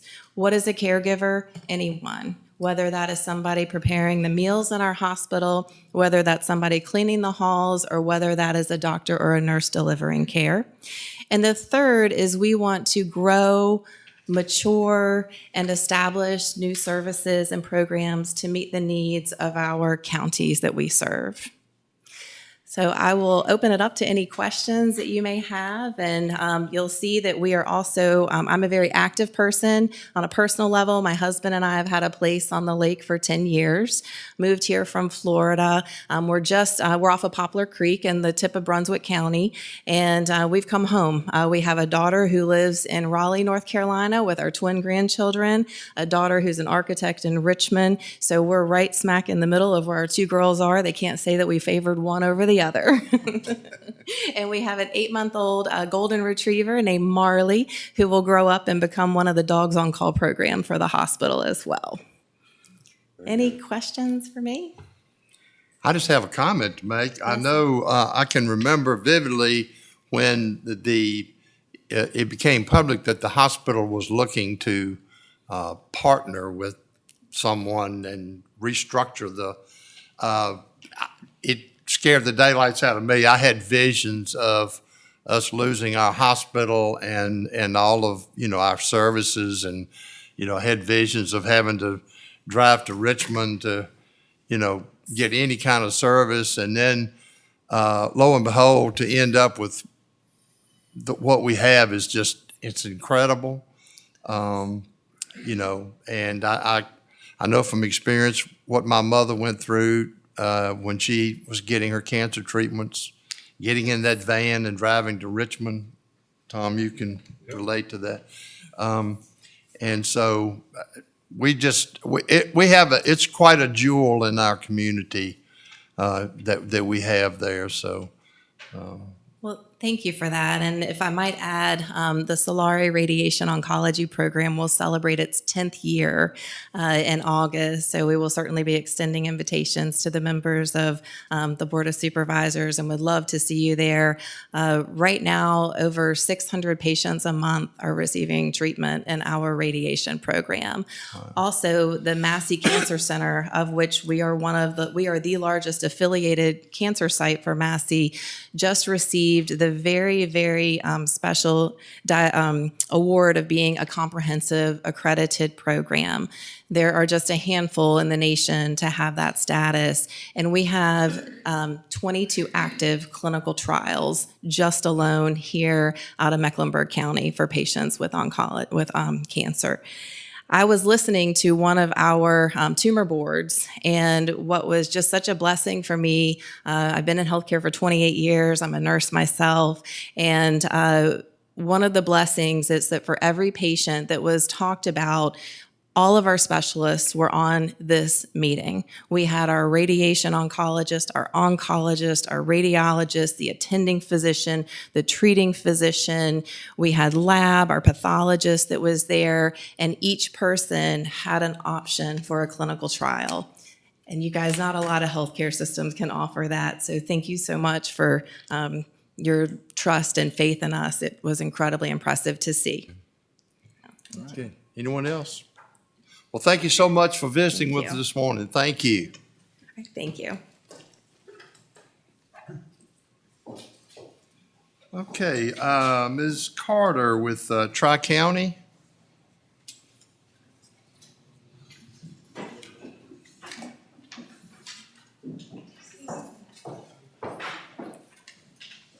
Good morning. Good morning. It's a pleasure to be with you. Just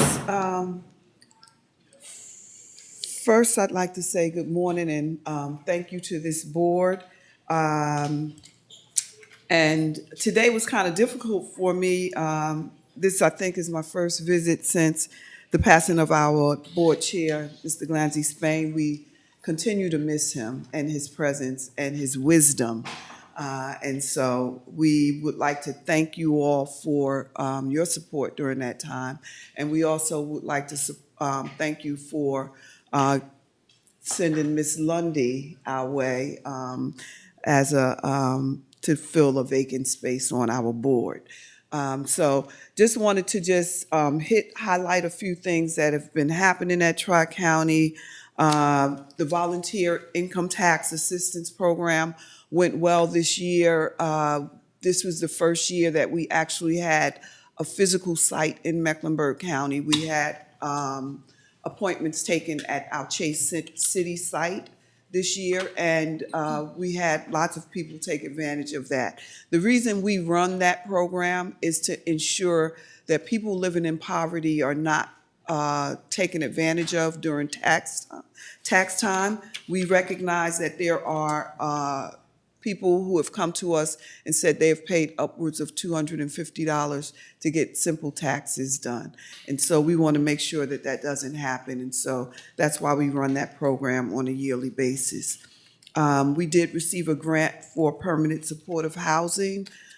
This is a program, its numbers will be small, its impact will be large. We recognize that individuals living in homelessness often have many barriers to being able to keep homes. This grant will allow us to do intensive case management with individuals, housing them first, and then having a case manager work with them to connect them with the resources in the community they need to stabilize themselves and their families.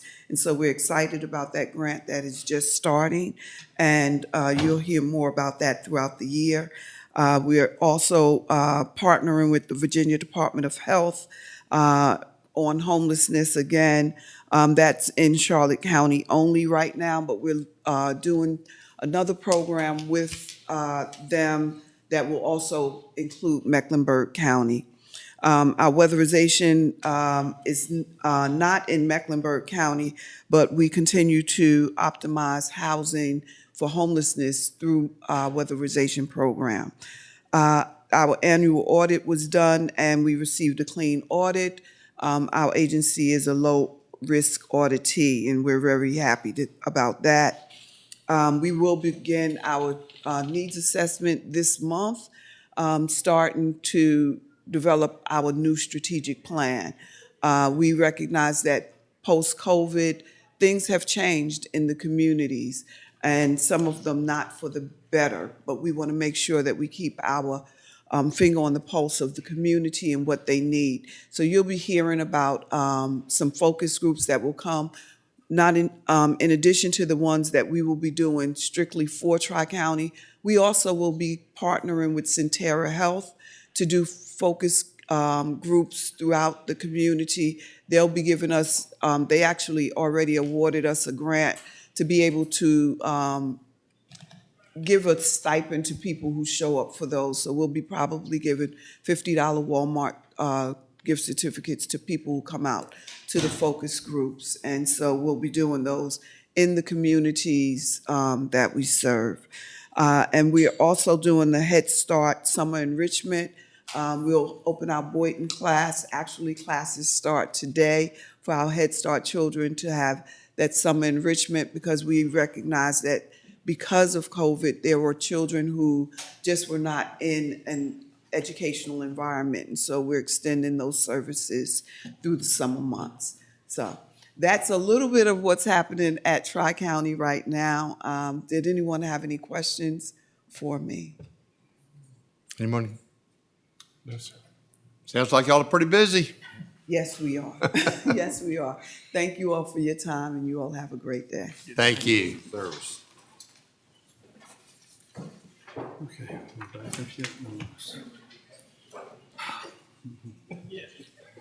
You still awake, Kevin? His will be short and sweet, I guarantee you. Good morning, everyone. Y'all should have got our monthly board report in your board packages. Just gonna highlight a few things, just going to the top of my list. Rural Rustics, Ray Road is complete. Estes and Woodland Road is scheduled to be paved later this month. State Line Road is under construction. That will be finished by the fall. The Route 92 Bridge project is scheduled to finish up by late August. Our rumble strips are complete on Route 47 and 138. A road closure notice, July 19th, Ray Road will be closed from 8 to 3 just for bridge inspection. We will let EMS know about that. Primary mowing is complete other than some hand mowing on some slopes and around guardrails. Secondary mowing is complete in Chase City and Clarksville area. Still have a little bit of mowing in Burnt Store area. Hopefully that will finish up, wrap up here in a week or two.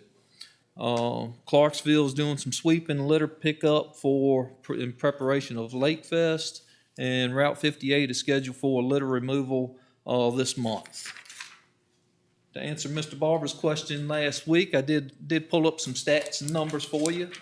Primary, we've got 430 lane miles in Mecklenburg County. That's not including the interstate. Secondary, we've got 1,295 lane miles of secondary. Roughly 260 lane miles of that is dirt, gravel. How much? 260? 260. Whittling it down. So that's all I've got. If y'all have any questions or comments. Let me. I'm sorry. I think we all got something. Traveling Black Ridge Road, what is that spot paving that they've done? What is that all about? You know what I'm talking about? They just fixing rough spots, I believe. Is that what you're saying? Well, it looked like to me they made rough spots, but Yeah, I agree. it looks kind of peculiar where you just got like, maybe a 100-yard strip of paving.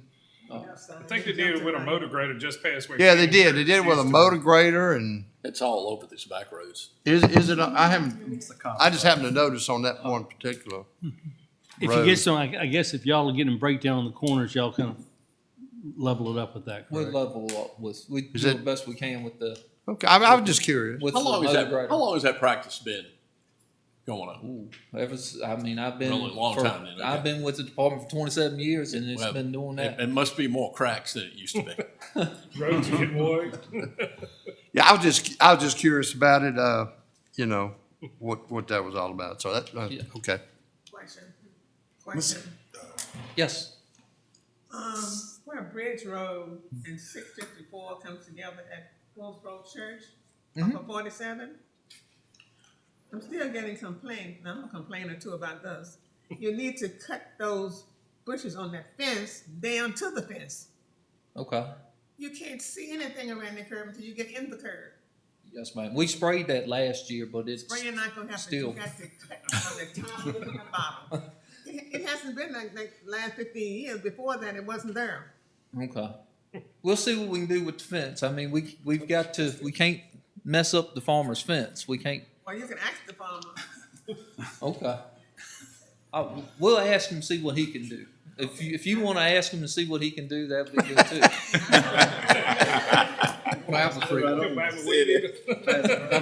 You tried hard, I'll give it to you. All right, Mr. Carter, is there any way possible we can get in contact with Green Acres around the convenience centers at Ivory Hill?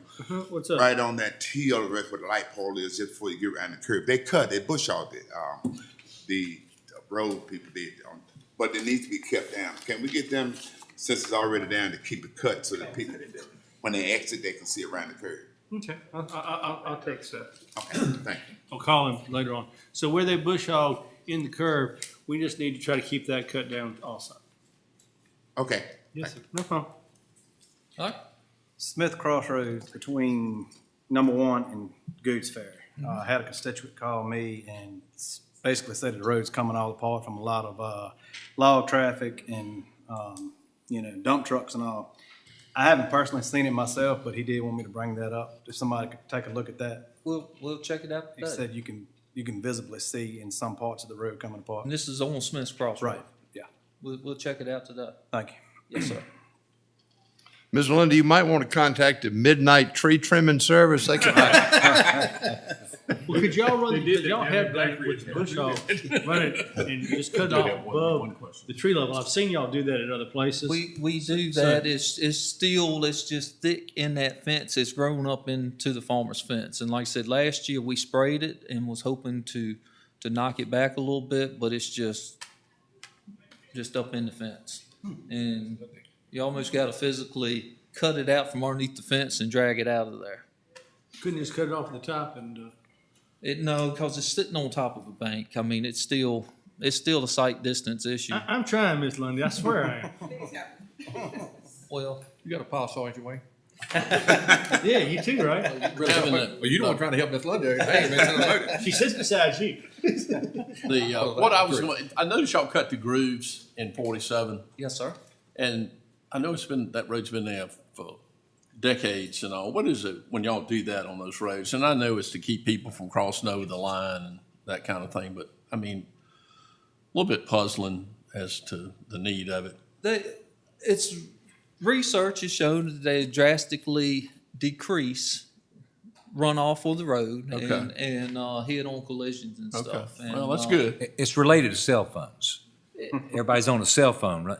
Driving. Well, And it keeps them in their if lane. you really want to stop that, you put up concrete barriers there with us a double line. That'll definitely take care of it. Okay. We'll mention that So, Can you put that into your safety meeting the next time with road construction? Concrete, yes, sir. Concrete barriers along all the middle way. Yeah. Gotcha. Absolutely. All right. All right. Thank you, Kevin. Yes, sir. Thank you. You just having fun there, aren't you?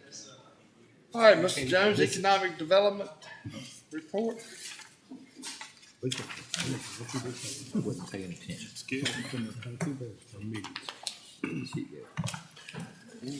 All right.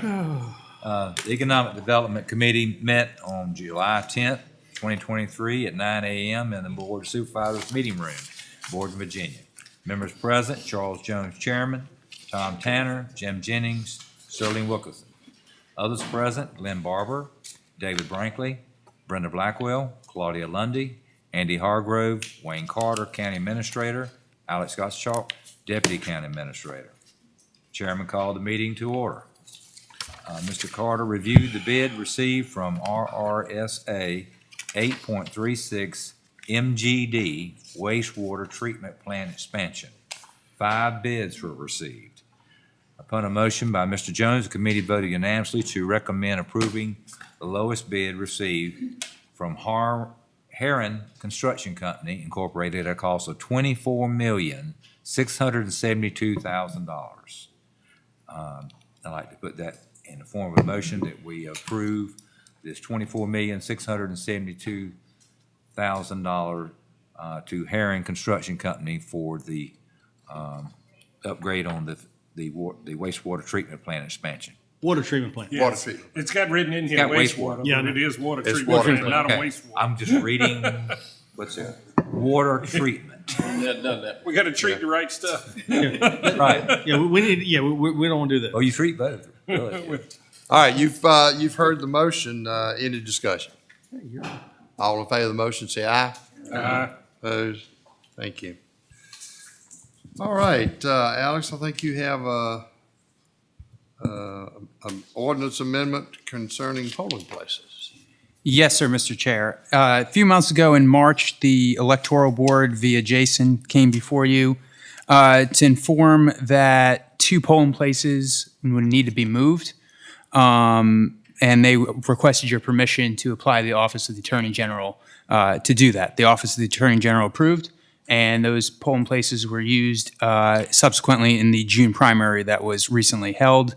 This action simply cleans up the ordinance that was adopted by this board in August of 2022 to reflect these 2 movements and a few other name changes. Some of the precinct names were given other names by the Electoral Board as they work through their process rather than the names that we had listed in the ordinance. So all this is to adjust some changes and to reword some things to what they are actually reported on to the state and online.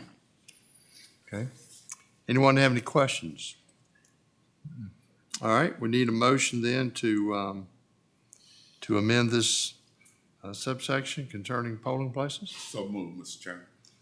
You've heard the motion. Any further discussion? All in favor of the motion, say aye. Aye. Opposed? Thank you. All right, moving on, Alex, resolution concerning hazardous duty benefits.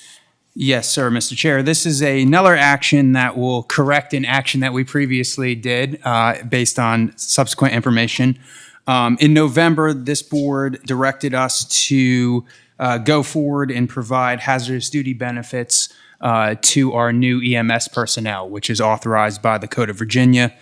We engaged in conversation with the Virginia retirement system subsequent to your action, and it became known to us then that VRS requires an actuarial study to be conducted prior to any action officially be taken by the board. They just simply want to know what the projected costs are going to be, and they want you all to know what the projected costs are going to be and to make an informed decision accordingly. The survey, the study done by the firm took an extravagantly long amount of time, and we did not receive it until mid-June. So the report was that the total cost of election for this benefit in the current fiscal year that we are now in, since it's July, will be $144,000. I do want to simply point out that is not the actual total cost of the benefit. The benefit's probably something like $300,000, but there's some very accounting details that you might be interested in, Mr. Chair, but I don't know that anyone else would be, for why it will be less for us this year. We do have sufficient funds put into the budget that was adopted by the board for this year, so we are good for FY24. What we will need is for this board to positively elect the provision of the benefits through our own local ordinance and or our own resolution, and in doing so, that would authorize you to sign the document that VRS requires to be transmitted to them. And VRS has a very specific document that they want given to them and no other document.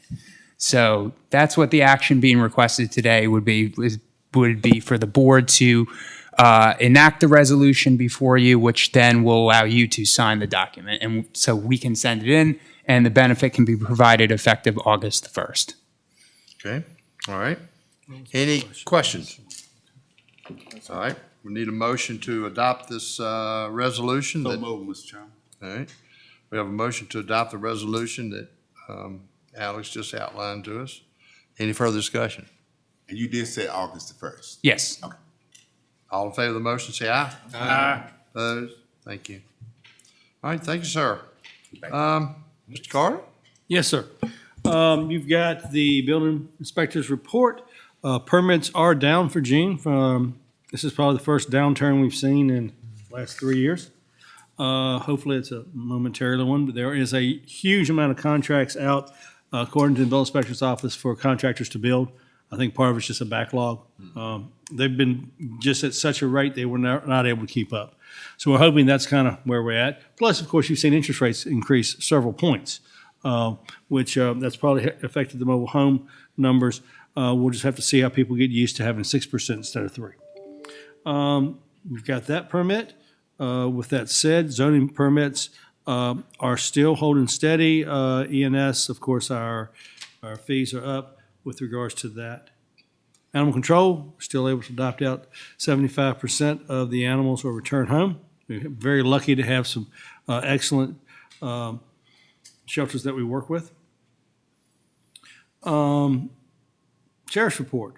You have a grand total of 325 tickets total. Anything you want to speak on that, Sheriff? Okay. Again, of course, the most is the speeding 10 to 19 over. That's our hugest number. You still have a huge amount of people driving literally 10% or better without a license.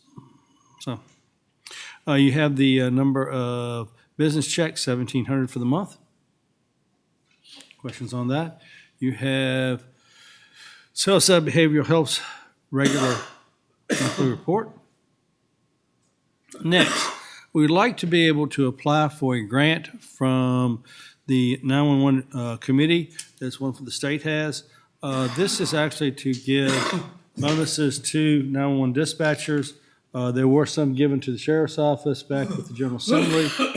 They have designated this program through the PSAPs for that. The total cost of this grant will be, and $48,750. So we just like authorization to go ahead. We're going to apply for that and appropriate those funds when we get them. This is not a competitive grant. You're guaranteed it by the 911 Advisory Board. Can I get a motion to authorize that application? So moved, Mr. Chairman. You've heard the motion in discussion. All in favor, say aye. Aye. Opposed? Thank you. Mr. Duncan, do you have anything to add you might want to? Okay, he's there. He in got case the I- money, that's all he wants. Yeah, he's there in case I need moral support. Okay, yes, thank you. Like Bobby. All right, with that said, next, we have the broadband update. I'd like to give that to you. We have had, as part of the AmeriCamps River Ridge Tanglewood area, almost 800 subscribers there have added on this year. With that said, for the total amount of fiber in the counties, we have 315 miles. There's 356 miles still in the queue. I know in talking at our last meeting, Empower is concerned about getting the number of permits through VDOT. VDOT, I've spoken to them. They said we've gotten 60 permits. They feel like they need more to keep up with regards to how fast they can put it in. So they're just trying to keep moving all across the four-county region for this 3-year grant. But we are moving. Currently, we've also got in the next grant, in the VATI 23 grant, 1,950 passings, of which they hope to have 875 or so additional subscribers. Right now, National on Demand has 46 and a half miles of approved construction, but we've only have 7.2 miles of construction in our county, whereas Halifax has 68 miles of construction and Charlotte 32. And according to John, that's basically because of the fact that we're being held up on some of the permits. With that said, currently of the almost 4,200 accounts they had back in June, half of those were in Mecklenburg County, 2,144 accounts in this county. So that's how many people are now going to have Empower Broadband. And we have right now waiting to be hooked up. In Mecklenburg, we have 350 applicants waiting for service who've applied, and service is there. So that's our update. We are moving forward. They're just moving as fast as they can. Have they heard anything else on these other companies, the River Streets and ones like that about? River Street has shown up, I think, in Charlotte. It has shown up, I think, in Brunswick. Neither Halifax nor Mecklenburg have heard one word from them, to the best of my knowledge. I know I haven't, and I'm pretty sure Halifax hasn't either. And they're showing up just doing a drive-through, or are they actually doing anything? What they originally said was this year would be their planning year. They've actually shown up in the other two counties. That's what, I mean, whether that's staking or whatever, they are seeing crews out. I believe actually in Charlotte, they've seen fiber being put in. But this year was supposed to be just the planning year. Next year is supposed to be staking everywhere with everything basically across the state showing construction the third year. Some of them they're doing ahead of time. So we'll see what happens. Right now, we have not seen any construction in this area at all, or even staking. But we'll see what happens. Those are the KF2 grants in our area. I think they are KF2 and the other federal programs in Halifax, but they gave up all of ours except for the KF2. We'll see. They've got 3 years to get those built. Okay? Any other questions? All right. Finally, checking account, EMS. If you remember about a year ago, we got permission, Treasurer's Office and myself, to open another checking account. That's where we're going to transfer money over to, because banks were paying more than LGIP. That has not been that way this year at all, so the money's over to LGIP. We want to use that account number as for all the billings to go to with regards to the EMS. We don't want all that to go into the general fund because most of this stuff's going to be wire transfers, and it can be everything from $1,268 from XYZ company to 12 cents. Okay, they're going to wire everything in, so we need one account just so we can look, and down the road, you know, staff will be able to say, this is how much income we're getting, et cetera. We don't want to mix it in with the other, because if it gets mixed in our general fund, if we don't know where it goes in miscellaneous. That's one thing, Jim, you've asked, why do we have miscellaneous? Get so much? We don't know where to put it. So if you just have wires that come in like this. It just happens to be big miscellaneous, that's why I say something. Well, we could actually explain that one, okay? But that was because we didn't have literally a fund to stick that into. So with that said, we just want y'all to know what we're doing. Y'all don't have to take any action on it, but we just want y'all to know we've changed the use of that account from basically an investment account to now that'll be an EMS account. If that would be, since Judy says we might need to do that, I believe we should vote. We need a motion to vote on that. I'll make that motion, Mr. Chairman, that we allow them to move this, use this checking account, use this All right. account number as an EMS check. Thank you. Heard the motion, in discussion? All in favor say aye. Aye. Opposed? Thank you. With that said, the switch went fine on July 1st. We were already, of course, operating the day before. They had already put everything in that day. Debbie did because it was a Friday, and if there were any glitches with regards to the computer system, she wanted to have people here who were operating, whereas on Saturday, July 4th weekend, we would have had some issues.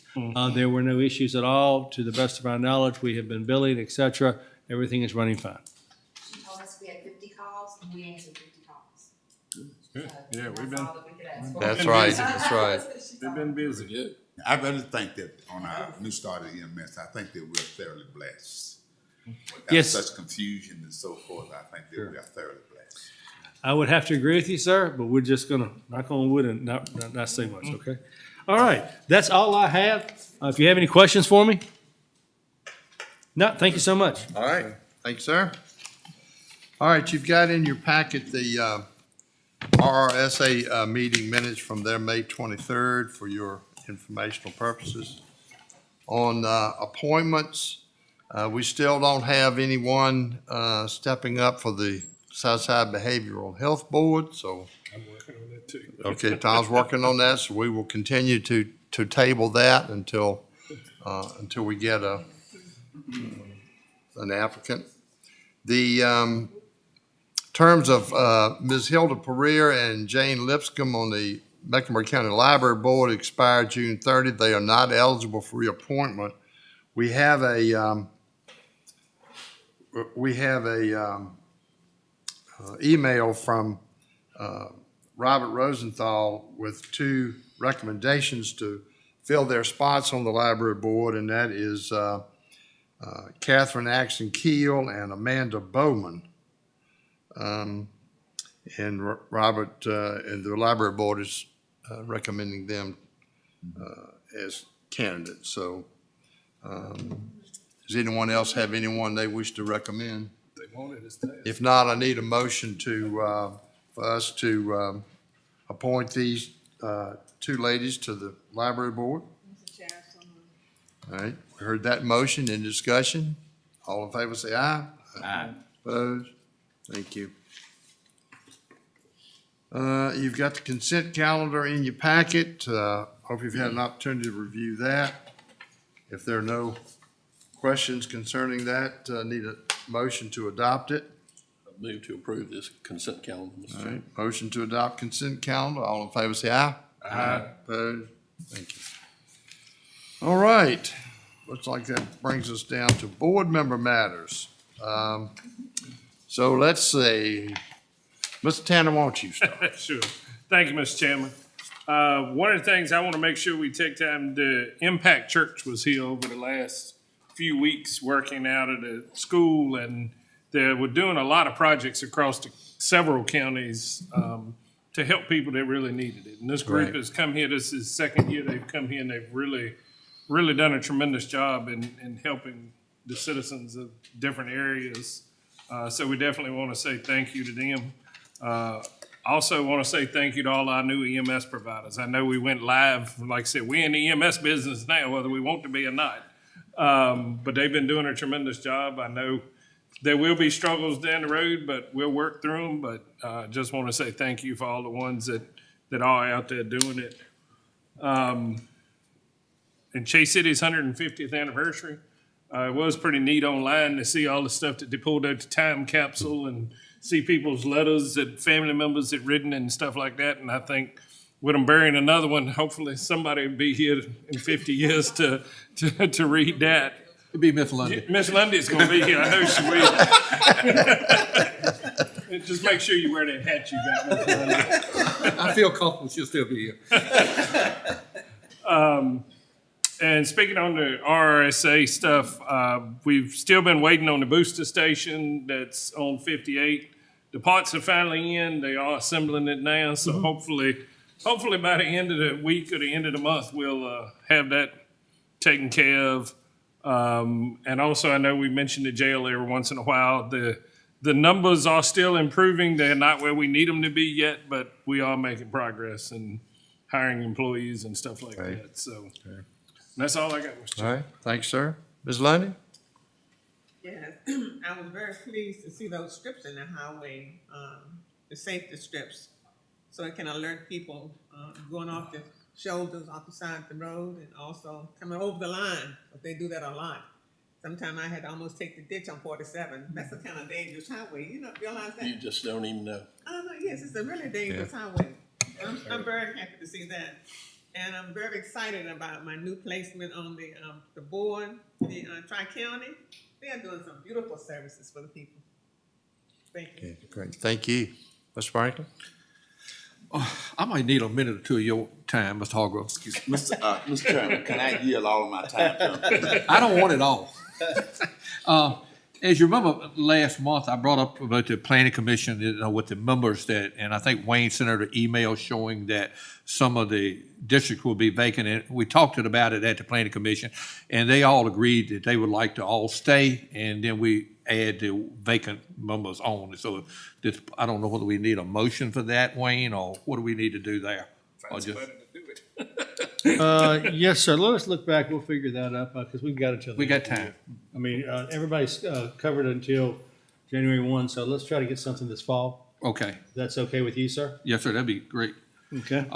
Also, I brought up about the iPad. So when I went back to the planning commission, I kind of looked at them and said, they just kind of looked at me. So I don't know, you reckon possible, Wayne, we could dig up enough money for the ones that wants those iPads? I tell you, we get a lot of letters. When we get to the meeting, we may have 5 or 6 letters or something that we get the day of the meeting. When we at that meeting, and you can't really digest that. And I think to make good decisions, we need as much information beforehand as possible. And I don't know if some of maybe the members said they may contact y'all or some about the possibility of iPad and all, but I would like to make a motion that we get Wayne to see if he can find a little money and make that happen. I mean, he's pretty good at that. It's in the miscellaneous account. He's got a account somewhere. And it's not even 6 figures. No.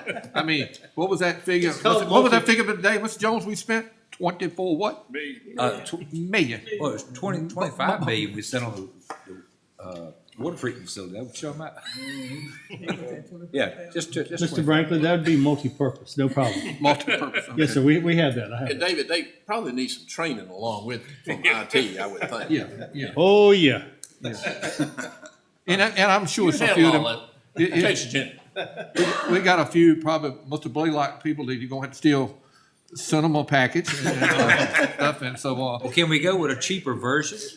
Whatever Mr. Carter can come up all with. they need is like a $300 one, right? No, sir, this is it or that's it. When you order new ones, this is it. Okay. Pretty much. But we'll actually get with Robert and them next month and try to poll them and see who really wants one Yeah. and who says, just send me a paper packet and figure because. You know, I want to interject just a second. I usually watch the planning commission meetings. If I don't watch them in real time, I'll watch them the next day or the next night or whenever I can and pick portions that I watch. But I did notice one thing, that they turn and are flipping through a ton of paperwork during that meeting, a lot more so than we used to do. So, you know, it's probably a need there for it. Yes, sir. And they do a lot of, like you've said one time, Wayne, they do a lot of foundation work for us. That's And that's their job. They do the heavy lifting for you all. That's their job. And Anyway, like that's David, a I good served idea, on it too, and he's right. There is a lot of paperwork. And that just comes- watch and one a of lot the of it comes on last minute, like David said. Okay. I don't even think we need a motion, Mr. Franklin. We'll just Okay. authorize the staff to look into All it. right, I'm sure they'll appreciate it and all. The other thing, back during our budget process this year, we kind of talked about we're gonna have to look into doing a new comprehensive plan, and I know, been talking back a little bit with Alex, and I know he's already, I think, released a RFP to solicit a interesting firm to help us with this and putting together a committee. Would you like to comment on that, Alex? Sure, I'm happy to. Yes, so we, in the budget this year, we approved funds to do a revision, which we were required to do by the Code of Virginia every 5 years. Ours would technically be more than 5, but there was a little COVID push through in there. And so what we're going to do is we're going to solicit a firm to help us navigate through the process. This is very common. Everyone does it. They're going to hold public hearings, interview important stakeholders, draft all the chapters and the like. But what we're going to do now is we are going to have a small committee, and this is the past practice of Mecklenburg County, to evaluate the firms, whoever may submit. And so far, we released it a week and a half ago, so it's too early to have respondents.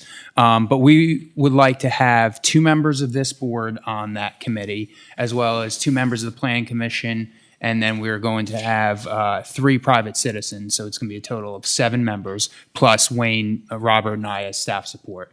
And that's going to be the committee that's going to judge the different responses and ultimately recommend a firm to select, which probably will be on the agenda for September to award that contract if all goes well. Okay, thank you. And the only other thing I got, Mr. Hargrove. Oh.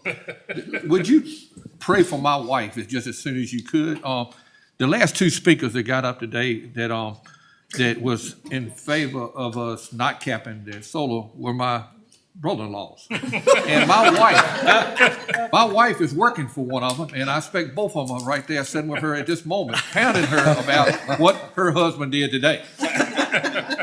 So pray for them, please. Forgive them for they know not what they do. That's all I got. All right, thank you, sir. Ms. Blocker? Yes, I'd like to applaud Mr. Colwin on his leadership and upgrades to the Registrar's office and for being an innovator. And I commend VCU CMH for the return that the investment that they have made in our youth to start in the healthcare field. And the enrichment to this area in cancer care, because we were so really lacking in that, and you had to do a lot of travel, to Richmond and other places to get the care that you needed. When I started on the cancer journey, I went to Massey, excellent cancer care center. So it's something that was very much needed. Thank you. Mr. Hargrove? Thank you, Mr. You only have 30 seconds. I do. Ease up all my time. But I'm in favor of the cap on the properties, especially around in the Chase City area. It seems like where their focal point is. But I also think that in the future down the road that we need to reconsider different things. But we do need to clean up what we have. The ones that are starting these facilities and so forth, we need to get them on board as what the guidelines are, because they're half-stepping right now. And then maybe we make them reconsider down the road. But yeah, down in the Chase City area, there needs to be a cap. I think in my area, there's nothing right now. Right. So, but again, before anything else go any further, we do need to clean up what has already been done. Thank you. I've used up my time. Thank you very much. Mr. Wilkinson? Thank you, Mr. Chairman. Other people have said what I was going to say, but, about VCU and Ms. Barr's leadership, I've heard great things since she's taken over. The morale, and, system-wide, I should say, is really improved, which is a good thing for everyone. Like Ms. Blackwell said, we have state-of-the-art facilities right here local. Yep. Most rural people can't even fathom that. And exactly. We don't realize that at times, so we should all be thankful. And, the transition for the EMS, getting something of this magnitude going was huge. I mean, that is a huge undertaking. And as far as I know, it's gone fairly well. I know I saw firsthand on a fire call that I ran with them that they were very professional, had good equipment, and I recognized it, and we should be thankful for it. So that's all I have. Thank you. Mr. Jones? Well, I agree about the cancer center. Everybody knows that my wife and we traveled to Duke pretty regular for years. And, travel is something that's really hard on you, having to go a long distance to get treatment. It's already a stressful time as it is. And so having a facility of this magnitude, of this size, and of this quality right here in our backyard, it's just a big, big plus for our community. And I just want people also to remember that we just celebrated the birth of our nation. The July 4th celebrations were held all around, and that having that kind of independence, I think everybody should take a moment and reflect on. And there was one other thing. Oh, don't forget Lake Fest. It's here, folks. Not this weekend, but next weekend. Bring your wallets and come to Clarksville and enjoy everything. It's going to be a great, great time. Everybody that's been there certainly can talk about it, and we look forward to that event and everybody coming and. Wayne's still going to be first down the slide. September. Actually, that actually is in August. That's the second weekend. Okay, I missed it. I thought it had to be up in September. Yeah, but we'll make sure you're there. But I tell you, I was in the Duncan booth with him one time, and it was two of us. I don't remember who else was there, but that's where we need to put him. Then everybody that's got something against the county or what decision he's made, could spend a lot of money right there at that site. Let's get one going, okay? Thank you so much for the vote of confidence. Besides, he's gonna take a lot longer getting back on that seat too. We could raise money for the iPad, right? Yeah, right. Think the planning commission can put that on? Yeah, that'd be really good. They could raise a lot of money, I guess. It would. All right, that's it. Y'all gonna miss me when I'm Ms. gone. Jennings. Make sure you take your flu shot. We are gonna miss you. Make sure you take your flu shot. Thank you, Mr. Chairman. I guess no votes are easy, but, we have hard ones sometimes, and hopefully we make the right decisions. I feel like we do got to represent the people in this county and all 3,300 in each district that we represent. And, it's one thing I've noticed about when they do solar presentations in every meeting, and this has been going on since when, Wayne? 2017, 18, somewhere along in there maybe? Probably 18, yes. Yeah, 18, but all of them that come now, they never, ever bring anybody from where they've done a previous project and talk about how good it is, how bad it is, anything. They never have anybody from other projects, neighbors, local government people, anything to come. They just come with a sales pitch that sounds really good. I mean, I have to give it to them. It sounds really good, and and I completely, as a farmer, I completely get the landowner argument. That's a real hot topic in Farm Bureau when I go to their meetings and all, and I guess. From my point of view is, we could be considered as protecting landowner rights because there are government subsidies behind these projects. There are just hundreds of startup companies that carry these projects out. We don't know where they're going to be 35 years from now. They could go bankrupt and that's it. I mean, you can have the best contract in the world with somebody, but if they're not there, you don't get anything from them. That's just the way it is. So that's all I have to say about that project. But, David, you said Ms. Lundy would be here when they open that next time capsule. Right. And I hope she is, to be honest with you. And I'm sure she does. But do we need to give her a centennial resolution now or just wait till then? Well, if we're going to do it, we're going to have to do it now, but we're not going to be here. Well, we want to enjoy it, too. Yeah. Ms. Lundy, I'm playing with you now. That's all I have. All right, thank you. When I got here, I had this invitation here. It was addressed to me as the chairman, but I'm assuming that it's for all of the board members. There's going to be the 33rd annual installation banquet of the Lake Gaston Fire and EMS. It's Saturday, July the 29th. It's going to be at the Dogwood at 313 in South Hill. Anyway, I'm going to leave this here. If anyone's interested in attending that, there is an RSVP and a phone number. So I'm going to leave that there if anyone is interested in that. So, on this this solar cap, my take on this whole thing is you either regulate it or you don't. If you regulate it, you got to have a number. And what is that number? And I've heard the term expressed to me, reasonable. No, you can't define that when it comes to something like this, because some of the people are going to think it's reasonable and some of the people are not going to think it's reasonable. So there's no such thing as reasonable when it comes to those numbers.